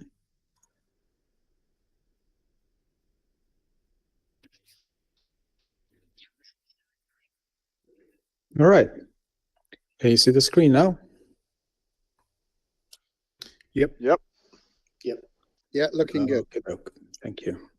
So, security testing, that's what we do. We just want to discuss what we will test or what we can test and kind of give you an idea of what we need from you. What we have in mind is, of course, to help you test your implementations of new code or new protocols. And we'd like to give you access to our tech platform. Keep in mind that you would be the first testers. So it will probably break, but you know, hopefully it will prove useful to you. We will learn how useful or useless it is through this. And yeah, if it proves useful, then maybe we can still give you access later on as well. So yeah, let's see how this goes. But first, a bit about what we can test. So we have some basic tests, and we set them up on the attack platform. I will explain what the attack platform is later on. And these basic standard tests consist of network fuzzing for RTP, and we support various codecs, including GSM, and network fuzzing for SIP. And we just included 3 different tests. One can do a lot more, of course, but we thought we keep it a bit simple here. The first one involves sending random SIP methods with, which are probably badly formed. They might look similar to normal SIP, but they might have something which is wrong with it. With maybe the SIP header contains a value that is too long or has some certain characters, or the SIP RURI might be malformed, and so on and so forth. And these might trigger, of course, crashes or some sort of vulnerabilities, some sort of strange behavior. That's what fuzzing is about. And we have these different tests available. And also we can make some ad hoc tests available. And we can do these things manually from our computers or from our AWS servers, or also from the attack platform. And these things come to mind. So for SIPREC, we can immediately do some attacks on RTP level, right? Because that's, I know Razvan was saying that it's complicated, but it's for us, it's relatively simple for the security tests that we want to do, because we have already implemented these things. So RTP flooding, RTP bleed, inject, and RTP fuzzing, of course. So with regards to SIPREC, there's that. We could also develop something quickly to try to test some SIPREC metadata ideas that we have, how to mess with that. If anyone wants to subject their, what was it called, SRS server. In terms of DTLS, but we have nothing yet for that, just the RTP stuff. In terms of DTLS, we do have an attack that we'd like to discuss off record that might affect different implementations. So whoever... Maksym would be in charge of pausing the recording at some stage. Not right now. Afterwards, we can discuss that. If you implemented, your DTLS implementation. And with regards to stir shaken, we can do well, I'm not sure how you would do that. Well, depending on implementation, obviously, but at least in our implementation, I think we did use connected sockets. So at least theoretically, we should not accept any. Well, anyway, we can look into that. Sorry to interrupt. No, that's fine. Yeah, we still need to kind of start reporting and so on about this, but yeah, it's something to discuss off record. It might not affect you guys. I see. Okay. And yeah, stir shaken. Yeah, we'd be happy to do some more fuzzing. Maybe there are some changes, updates in the code and the implementations, so that might uncover new problems in the new code. And we can rerun specific tests to stir shaken, and we can also try to come up with some things, especially if there is there are some implementations of what is it called, the rich call data stuff. So that could be interesting, but it would be manual tests. We might be able to implement them as part of the attack platform later on. Now, yeah, the ad hoc tests, like I mentioned, they can be done manually or using the attack platform, but first manually for the attack platform. And in both cases, we might need to develop new stuff during this event. Now, I've been mentioning attack platform all the time. So what is this? Well, we often need to make security tests available to other people. They tend to be our customers, of course. And however, consistency can be a huge problem for us. Do we give them binaries? Do we give them source code? Do we give them step-by-step instructions? We do all of these things, in fact, but it's clearly not enough sometimes. The distribution of attacks is hard. What I mean by distribution is being able to have different sources and attack one target, and that's of course useful for DDoS resilience testing. So that's hard to set up reliably, of course. Just switching on some AWS servers, as some people do, is easy, of course, but yeah. And it's often really useful to have such tests run on schedule. Maybe, you want to do certain security tests every midnight. So the attack platform is our answer to these problems. I think I can summarize it as infrastructure and tools prepared by us. Okay, it can be used as self-service or can be used by us during our tests, or it can be a combination of both, and that's, I think, where it works best. And in terms of, I won't be going into the components, but just to give you a quick idea, as an end user, what you would be interacting with is the client, the attack platform client, normally. And all the information goes through MQTT servers, so it's kind of asynchronous and so on. It's IoT style, very cool. And then you've got the agents, and the agents run the attack tools. So these are machines out there that have the attack tools, and the clients. Your client could tell the agents, hey, run this attack against this particular target in this particular format. And then we're not happy with that because the client is a command line tool, and it's kind of requires a certain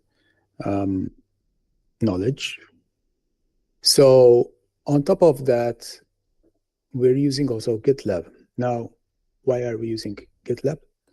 Well, the attack platform does not require GitLab, but it is as the attack platform is controlled from the client component, right? As an end user, you just can use the client. But the client component can be controlled through a CI/CD pipeline, and GitLab can act as a very nice user interface for the attack platform, therefore. And we set up a public instance at attackplatform.io.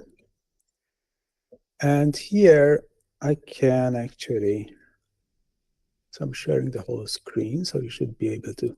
So if you go to attackplatform.io, you can register.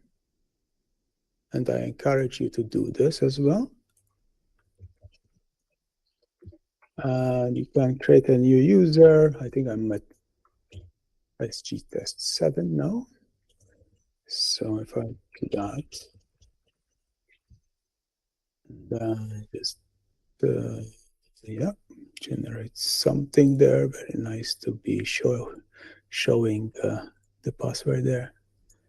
Save. And then I need to go to my email and get it approved. And Alfred, are you still there? Yeah. I need you soon. So yeah, I'm gonna need to yeah. So Alfred will give me access now to the projects that we have prepared. Oh, nice, thank you. So, and if I go here, I can then, of course, read the instructions, and essentially it's just 2 steps. So visit the pipelines and run pipeline. And that allows me to start an RTP fuzzing basic tests pipeline, right? Now this is by default. So we're using the variables to pass the arguments. By default, it's being done against our own demo server. But of course, you can point it towards your system. And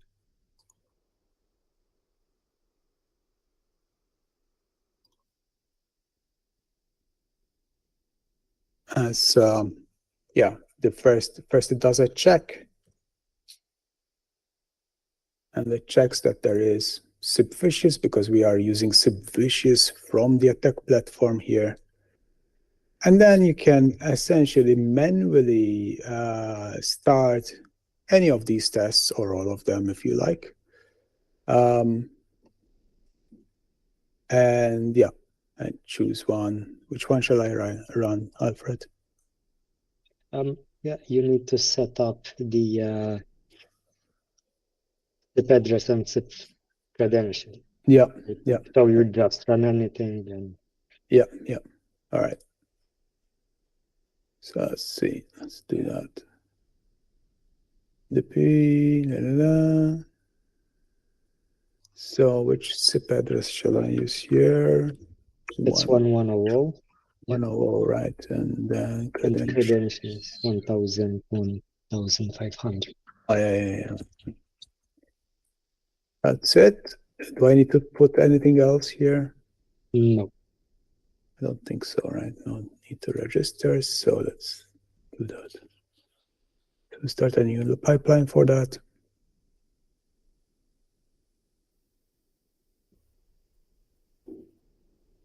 Close that. Maybe the SIP tests might have been simpler as well. So there's also SIP fuzzing basic tests. And over here, you can see our previous runs. Well, we did not actually run it here. If I go back,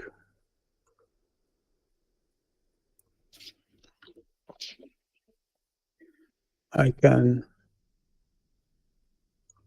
start one of these.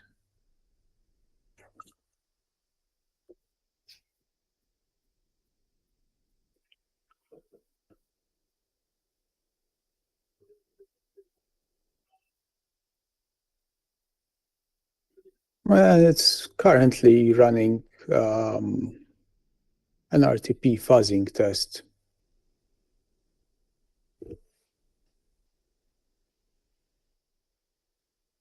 Yeah, the UDP packet was too long. At quite a slow speed. But of course, sometimes you still find problems like this. So the demo server that we're targeting is has an asterisk and an RTP engine in front of it. So that's what's being tested here. Do you have something to test the RTP extensions as well? Like instead... Not specifically right now. But yeah, it's definitely worth looking. That's interesting, yeah. Yeah, definitely. And RTCP as well, of course. Yes. Yep. So, of course, when you're doing fuzzing, you should be monitoring your servers. You should be checking CPU, memory, whatever it is, right? And the application logs. We can't tell you much from here. The SIP, some of the SIP tests do SIP ping and so on, so they detect if the server crashes. But yeah, it's very important to monitor from your end what's happening. Yeah, all right. Did I forget anything, Alfred? No. That's good. So to conclude, yeah, so we're able to test, fuzzing for SIP and RTP, simple stuff. We can do much more, of course, but that will require custom projects on the GitLab. And some, of course, stress tests, flooding and denial of service sort of testing. And the ad hoc tests with regards to DTLS, SIPREC, RTP, STIR shaken implementations. Go forth and create your account and ask us for access if we are not fast enough. Right now it's a manual thing because we don't want everyone to start using our servers for attacks. But yeah, and what else? Well, of course, yeah, if you're not subscribed to our newsletter, the RTC SAC newsletter, it's something that we issue every month. And it includes a lot of interesting things for this community. So we're always advocating test. And something that I realized when Liviu was mentioning the STIR shaken certificate stuff, one of the tests was, is the certificate expired? Well, it turns out on our newsletter, we kind of covered this. Someone had published a report, Martini Security, and they noticed that, many of the certificates in the STIR shaken CA ecosystem actually seem to be expired, which I found quite curious. But yeah, these are the sort of things that we cover and of course, much more. So yeah, if you need to get in touch, of course, there's that, but Alfred and myself will be on the Slack channel, so please message us there as well, privately or publicly as you prefer. Questions, answers? No, thanks. Great presentation, Sandra. Question. Oh yeah, somebody has a question. Go ahead. I tried actually to log in. I couldn't. I didn't get any email or anything. I tried to log in with a... I had a go as well, and my confirmation email went to spam. So okay. You might want to check your spam box just to be sure. Thanks. Okay. Just specifically for this, for OpenSIPIt, how do we use this platform? Do we need to enable some kind of external access? I'm just trying to figure out how we Yeah, we'll give you the IPs. You will probably need to give access. Yep. Okay, well, if you need, if you send me a list of IPs on Slack or whatever, I'll forward them to our network team. They will set up access those ports or IPs, whatever. Excellent. Thank you. Okay, sounds great. Any other questions for Sandra?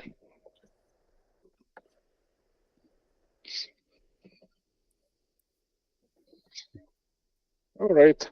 Well, we specific. Do you want to maybe collect information, Sandra, of who is interested in doing tests with you? Yes. So who is? It's free switch. What do you want to test, Dragos? No, the RTP fuzzing stuff. That's what we can test with, you know, your tool and the current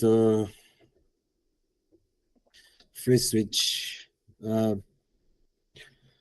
Not sure yet if you're gonna test public version or something else. So I guess we stick with the public when it comes to this. Whatever you prefer. Yeah. Yes, I would like to also the codec fuzzing test it's really interesting. Okay, you know, I have this interest in Opus and all that, but also the older codecs like G729 and its implementation, you might discover some strange things. Sounds good.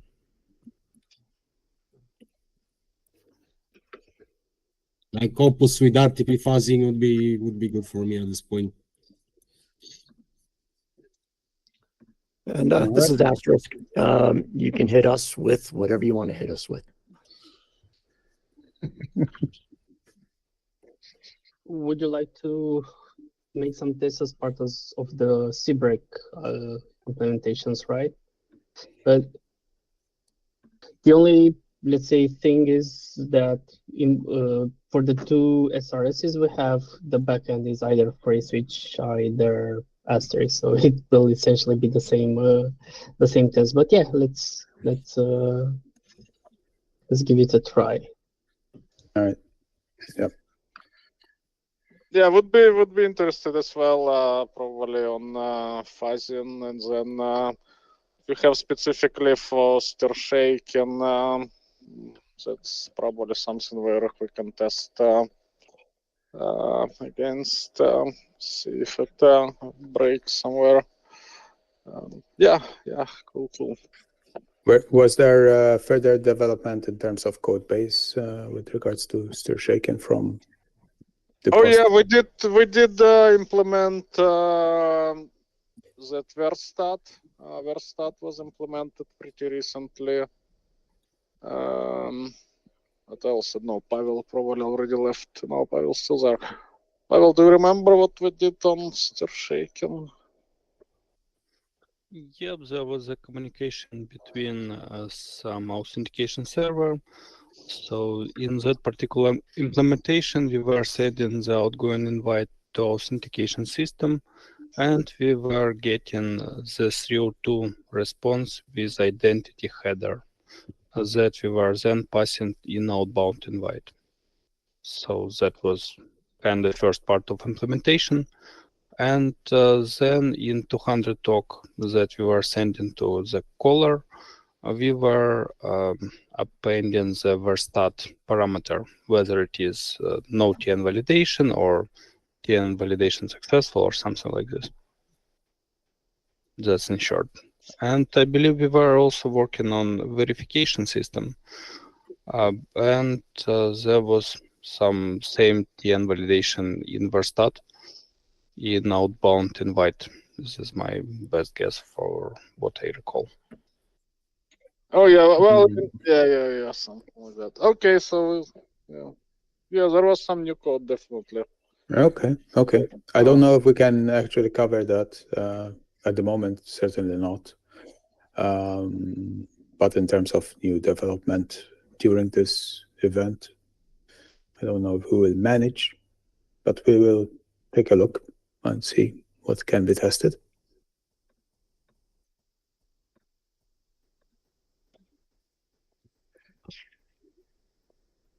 Okay, I guess. Great. All right. Yeah, I'm not sure if I'll have time to do this, but definitely something on the side of DDoS protection would be interesting. Because particularly with that AI integration, that those systems are incredibly slow by phone means. So we're talking about just a few calls per system if you want some real-time voice processing. So those calls I would expect be much more valuable than. Anyway, I might come to some kind of proof of concept protection a little bit. Anyway. Okay, let's move on. We're kind of coming to the end of planning, so let's move on to thanks again, Sandro. You're good help and good friend of everyone in the community. It's like amazing. Let's move to Flavio. Flavio, give us a little bit of overview. Okay. Well,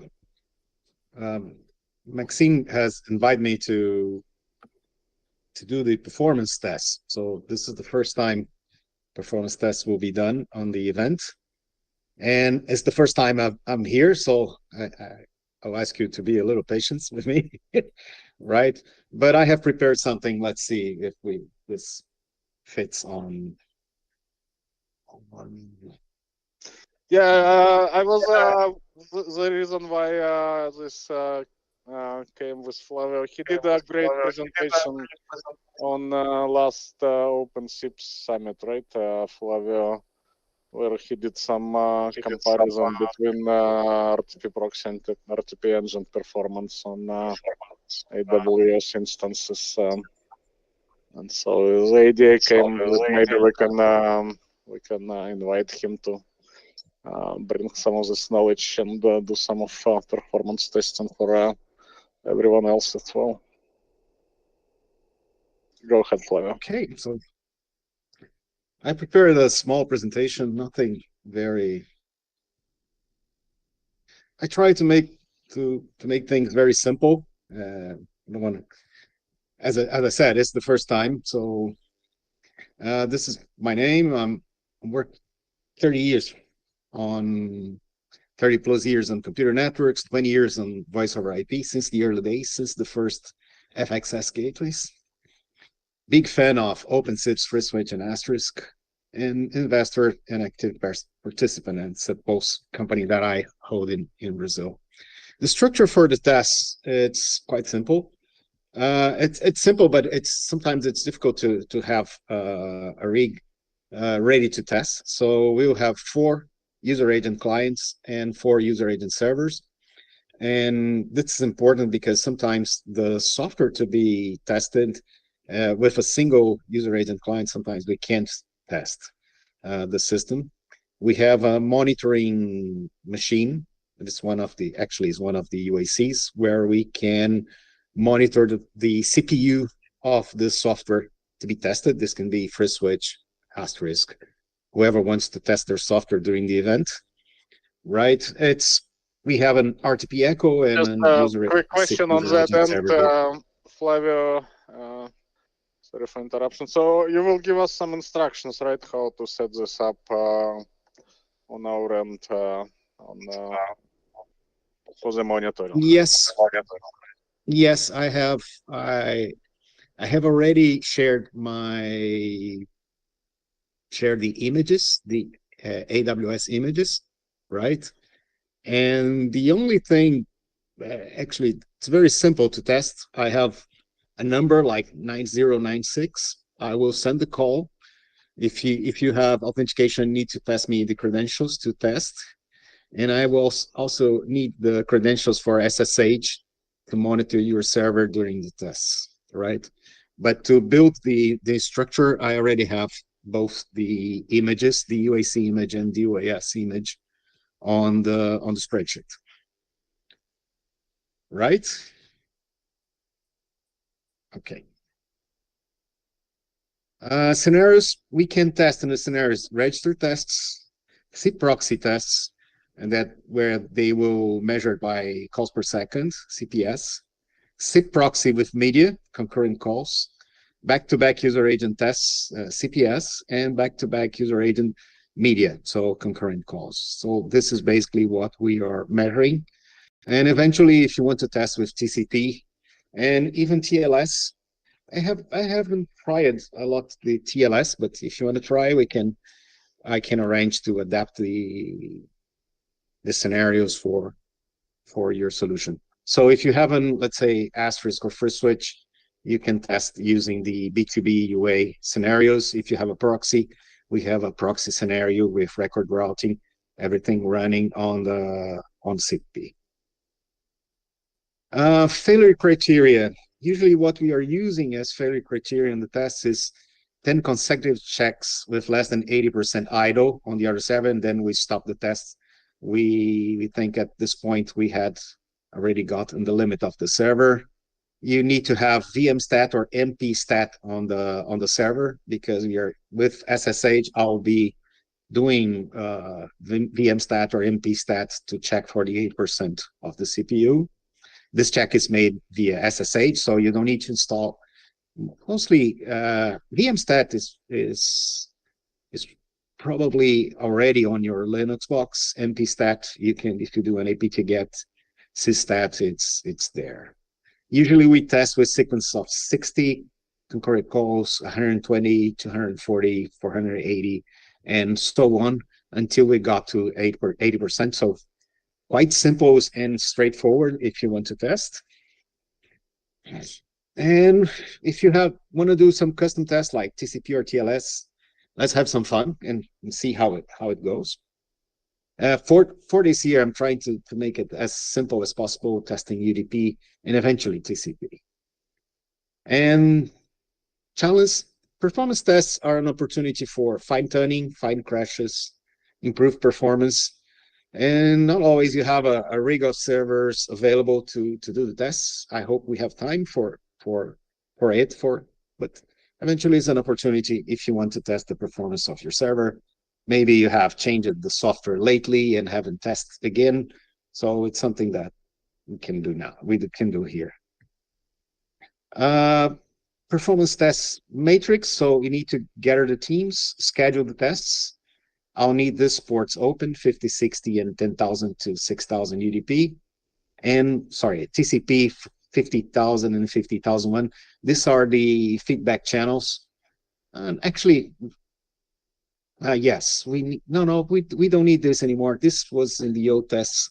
I use it to have a Flask process on the destination server just to signal the amount of CPU. But for here, just the SSH will be enough. And that's it. It's very, very simple. I just need to gather teams. I hope I have understood the concept of the event, and I hope it will work. Yeah, of course it will. I hope at least. Thanks, Flavio, for the great preparation and nice presentation. So do you have any idea of what kind of top CPS your rig can go up to? What is? Because I guess with something like OpenSIPs and Liviu in the room, he can probably tune it up to stand for many thousand sessions and Yeah, it's interesting that in the cloud you don't have the same calls per second they have in a bare metal. The last time they have tested, I think it was 13,000 calls per second. But we have 4 user agent clients, so we can generate a lot of calls.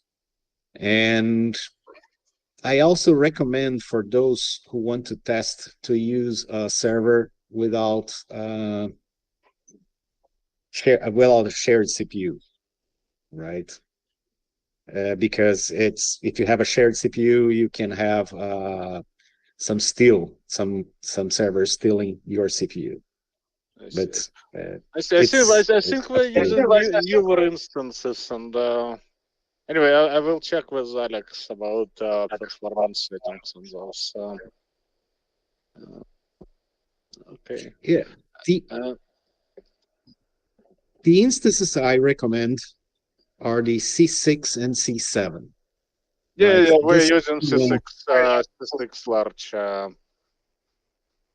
Yeah, it's not very expensive. Yeah. And it's computer optimized. That's probably the best CPU. That's what we deployed for CPU everyone. to do a That's distance what test. Yeah.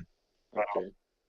But so I guess the question is everyone okay with Flavio and maybe releasing this information on some kind of presentation, or at least in some kind of summary form?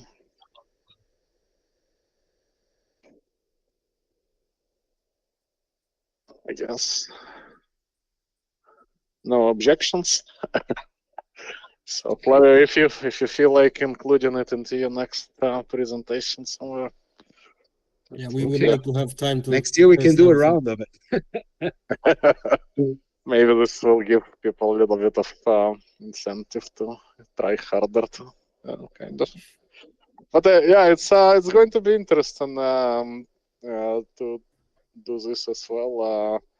We kind of put it into our original goal for our idea for the OpenSIPIt to do this kind of things. So it's kind of very welcome, and we hope to see Flavio regularly with us. Yeah, performance information is something difficult to get even on the internet, and it's very important for anyone working with open source platforms to be able to, let's say, dimension what kind of hardware, what should they expect, and it's something that most people try to find and they can't. And so I think it can generate valuable information for the community of users using Asterisk, FreeSwitch, OpenSIPs, and others.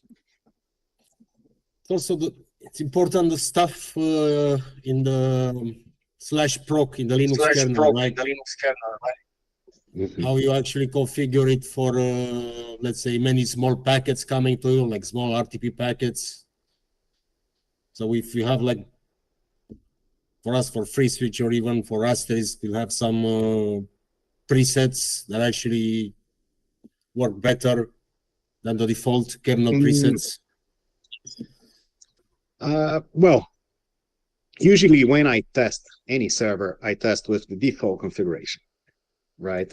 If the developer or the producer of the server wants to have something tuned, I think he should let's say, make these instructions available to all users, because most of the users will work with the standard configuration. We have some right? on the wikis. Yes, that's true. Right. So if you have something, say, I want to have this prepared in this way, you can do it. I will not, let's say, the FreeSwitch is not my server.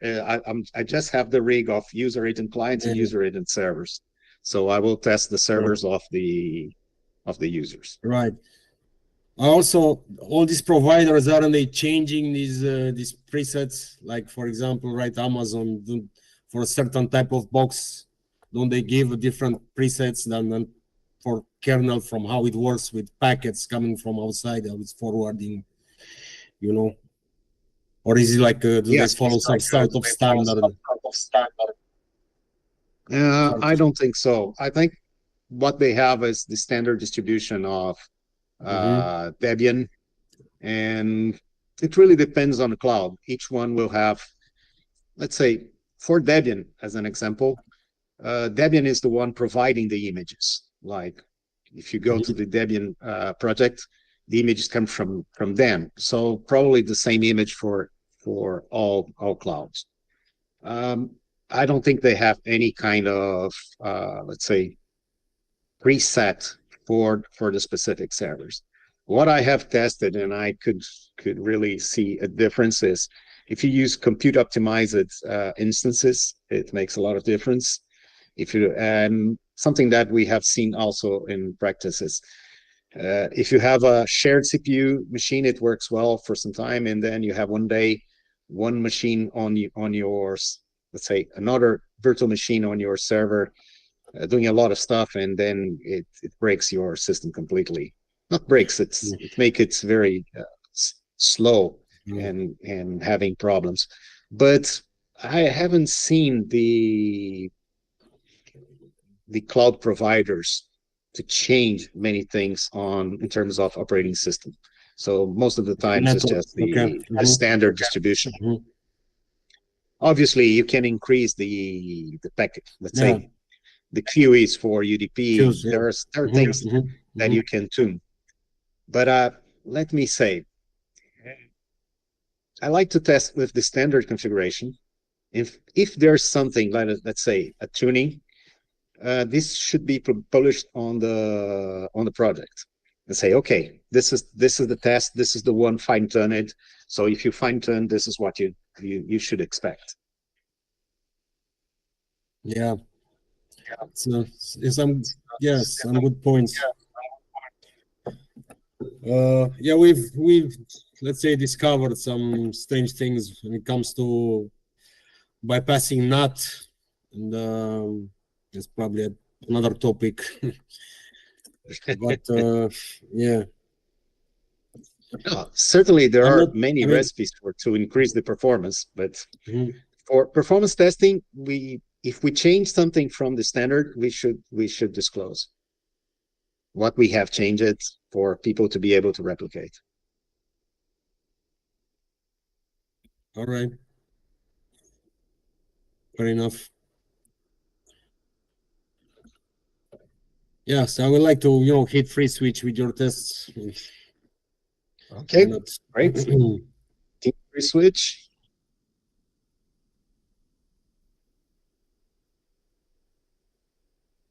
Yep, and asterisk as well. Okay, asterisk.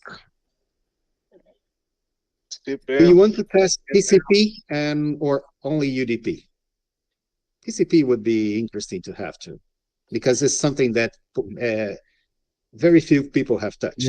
Yeah, let's do that as well. With the TLS and all that. I mean, we are aware of some problems, but yeah, maybe gonna discover others. On that question, actually, Flavio, do you also do TLS right now or only TCP? I haven't tested, but SIPREC is able to do the TLS.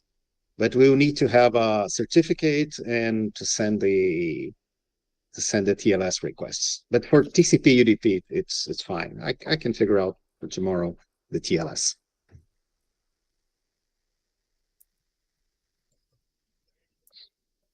Yeah, we will be in for UDP, TCP, and TLS, both with media and without media.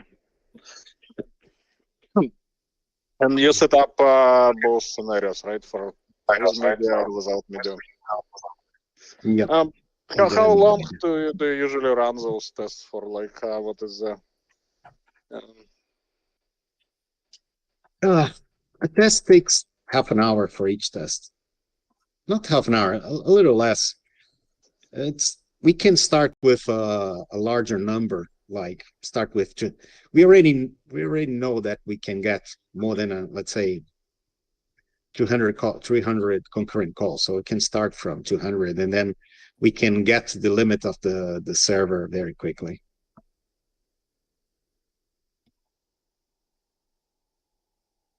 It's not so. Last time I've tried, took me maybe 15 minutes to test each scenario. If everything is working, if we can replicate, it's easy. Well, let's see. I think Liviu did quite some benchmarking recently, so hopefully he can tune up his server so it cannot be loaded with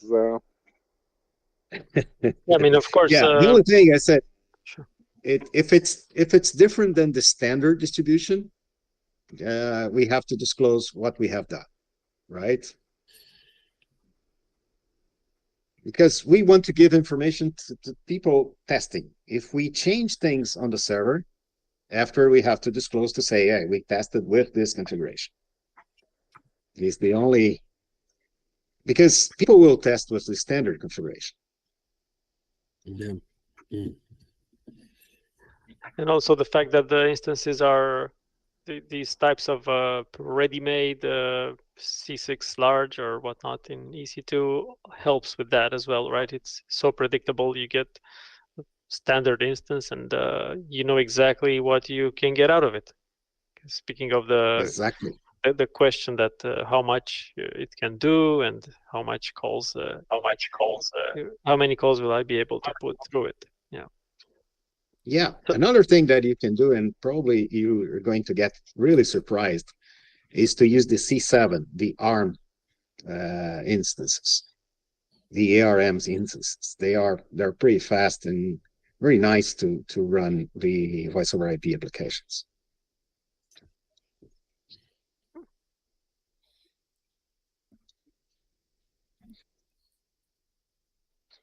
Yeah. Okay. So towards the end, we would did you also build be free switch on those, Flavio? Maybe just the question. Last time I've run OpenSIPs and RTP engine and RTP proxy on ARM, but I haven't tried the free switch. It's very interesting. Let's see if we can compile it. Yes, I think it will compile.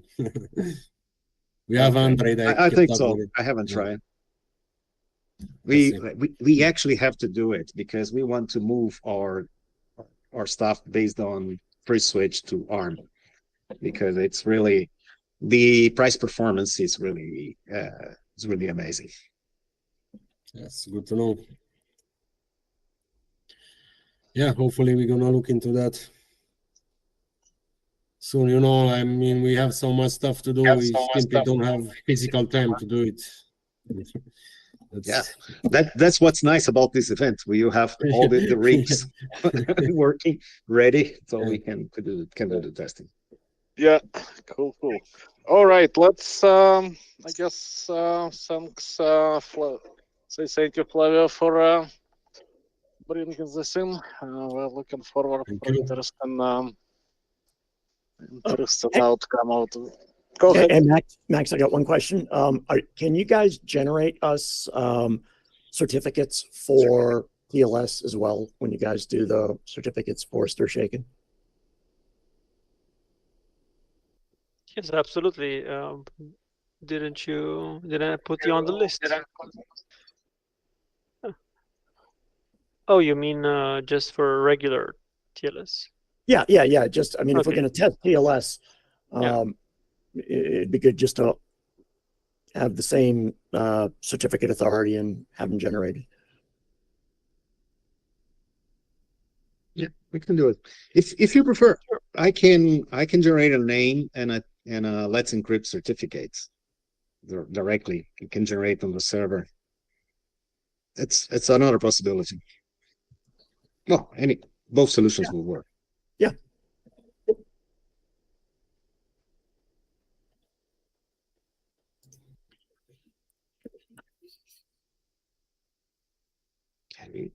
Max, you're muted. Oh yeah, thanks for reminder. It was good to unmute myself.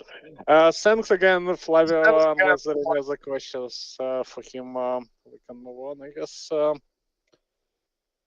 So the last thing we have on our agenda for today for planning is DTLS SRTP. I do not have too many slides on this, but so there will be a lot of hand waving. Anyway, so RTP DTLS, this is RFC 5764. It essentially builds on top of 3711, and it basically I have some captures here.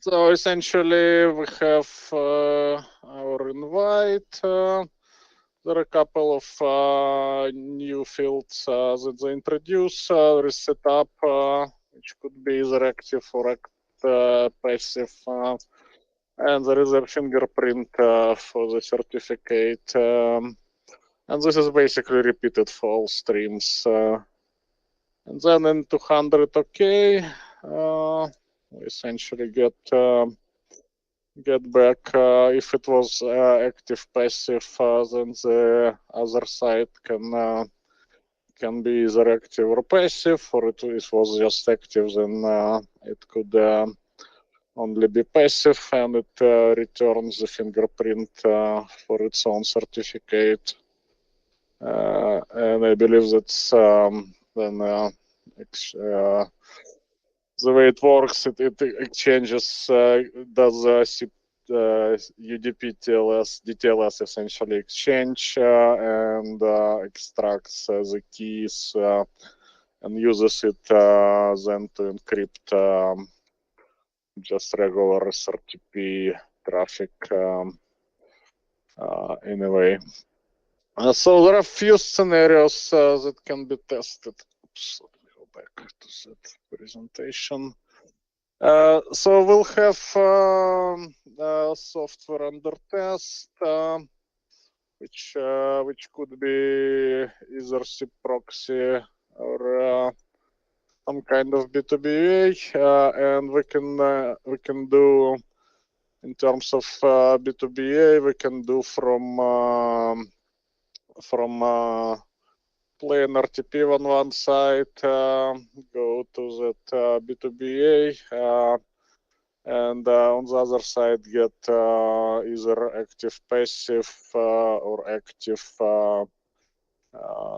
offer, DTLS offer, and send it to Bob and get Bob either accepted as active or passive, and get the session established. That's the first scenario with 3 major kind of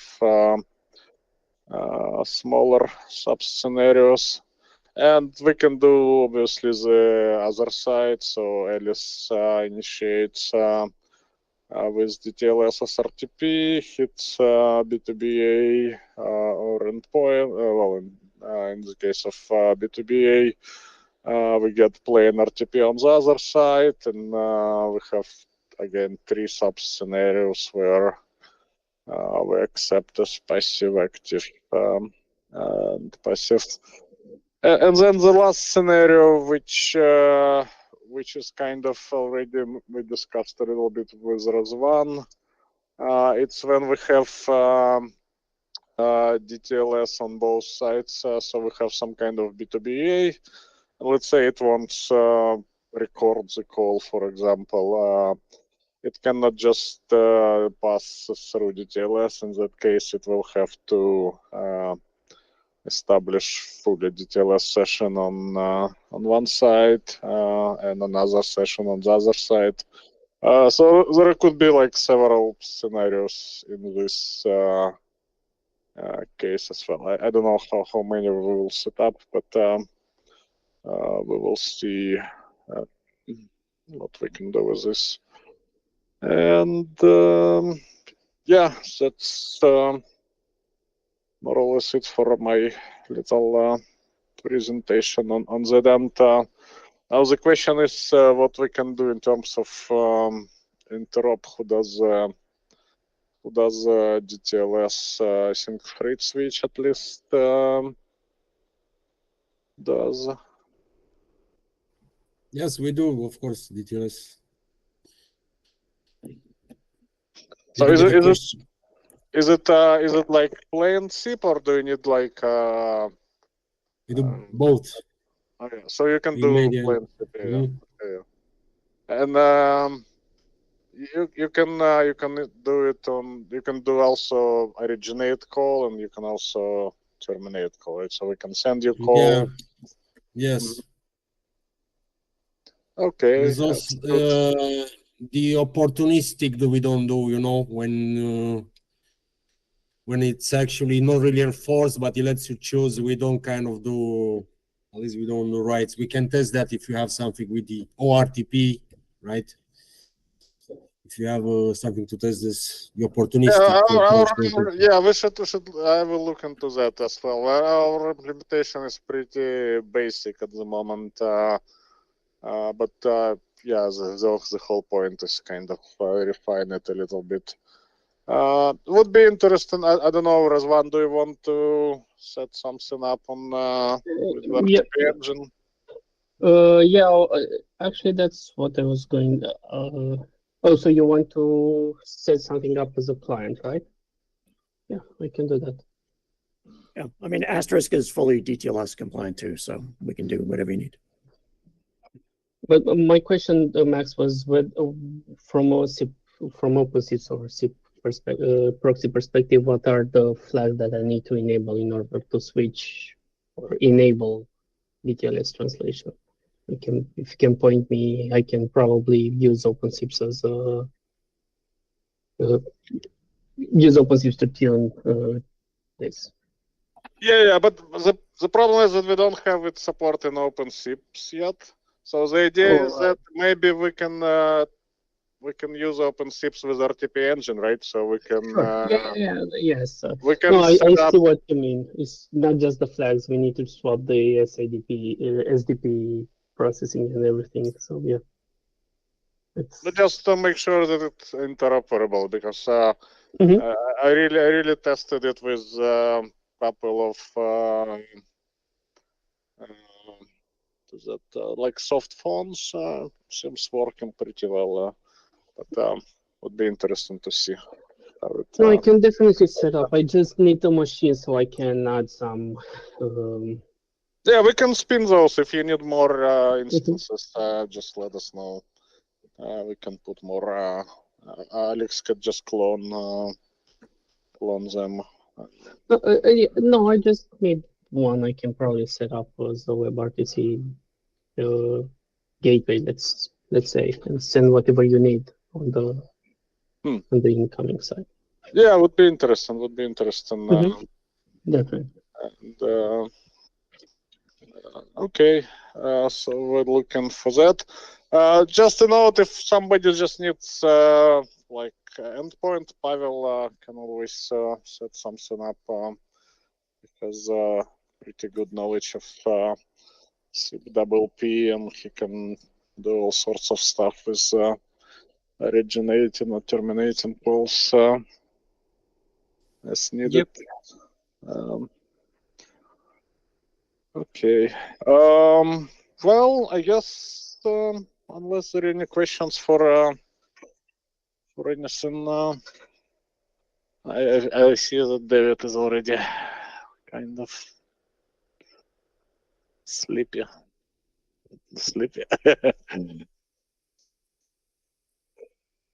I have a request for Flavio. If you don't mind, will you post on the Slack or here all the different tests that you have available, please? Yeah, we'll create a channel for Flavio's tests, and he can probably post like pin the message in the Slack with some basic information. I'll put there on Slack. Everyone has access to Slack. Everyone has access to the AWS. I don't think I have, to be honest. Oh, it's already should be in the. Did you check the spreadsheet? I think Alex set it up. I checked, but I remember I only saw my instance. The OpenSIPs '02 didn't seem to be set up. Oh, really? Let's check. Yeah, it's not, but I also don't have access on Slack, so I'm not sure how I should get into Oh, the. you're not on Slack? Oh, okay. Let me see. No, I'm not. Oh, okay, that's another site. Okay. You were away last time, probably. That's why you did not get the Slack. Yeah. Okay. I'll see. Okay, I'll add you, Razvan, after we Awesome. here, so don't have everyone waiting. Okay, anyone else? Oh, actually, Thomas, are you still with us? I am. Oh yeah, we have not really provisioned you. I believe we did not receive the RSVP, so we'll get in touch with you directly, I guess, with the access details. We basically, what we do, we provision everyone same size of AWS instance, and there is a network, private network between them. Okay. That we use to actually send in calls. This way, we don't have to deal with NATs or firewalls and stuff. So if you can set up your stack, whatever you have on that instance till tomorrow, then we can send you some traffic and see how it works. Sounds great. And what about port forwardings? For example, for WebRTC, I will need that. Alex will be. I'll add Alex on Slack, and you can ask him. You met him, right, at the OpenSIP side? Yep. Yeah. So he's on the Eastern time zone, right? I mean, I can do that tomorrow, right? Yeah, he is the same time zone with you, so he should be in the office. Well, he is probably still available, but doesn't matter. No, I will ask him. I will ping him. And we'll have him probably just at least for the beginning of this event to set up everything. I have access to, so I will be able to patch it up if we need something later.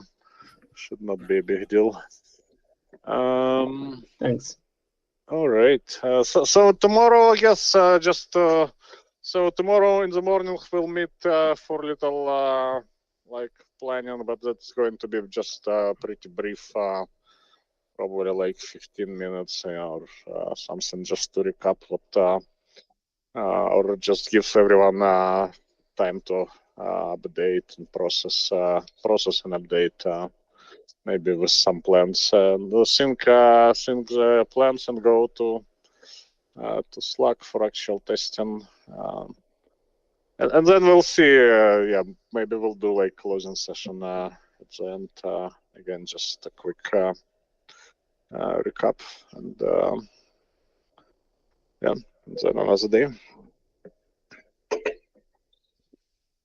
All right. Okay. I guess that's all then. Thanks, guys in Europe, for staying late with us. And well, let's hope my camera is. Okay. Thanks, Max. Good to see everyone. Good to see everyone. Yeah, Hey guys, good. Sorry for being late. See you tomorrow. See you tomorrow. Talk to you all tomorrow. See y'all. Bye-bye. Thank you. Goodbye. See you. Bye.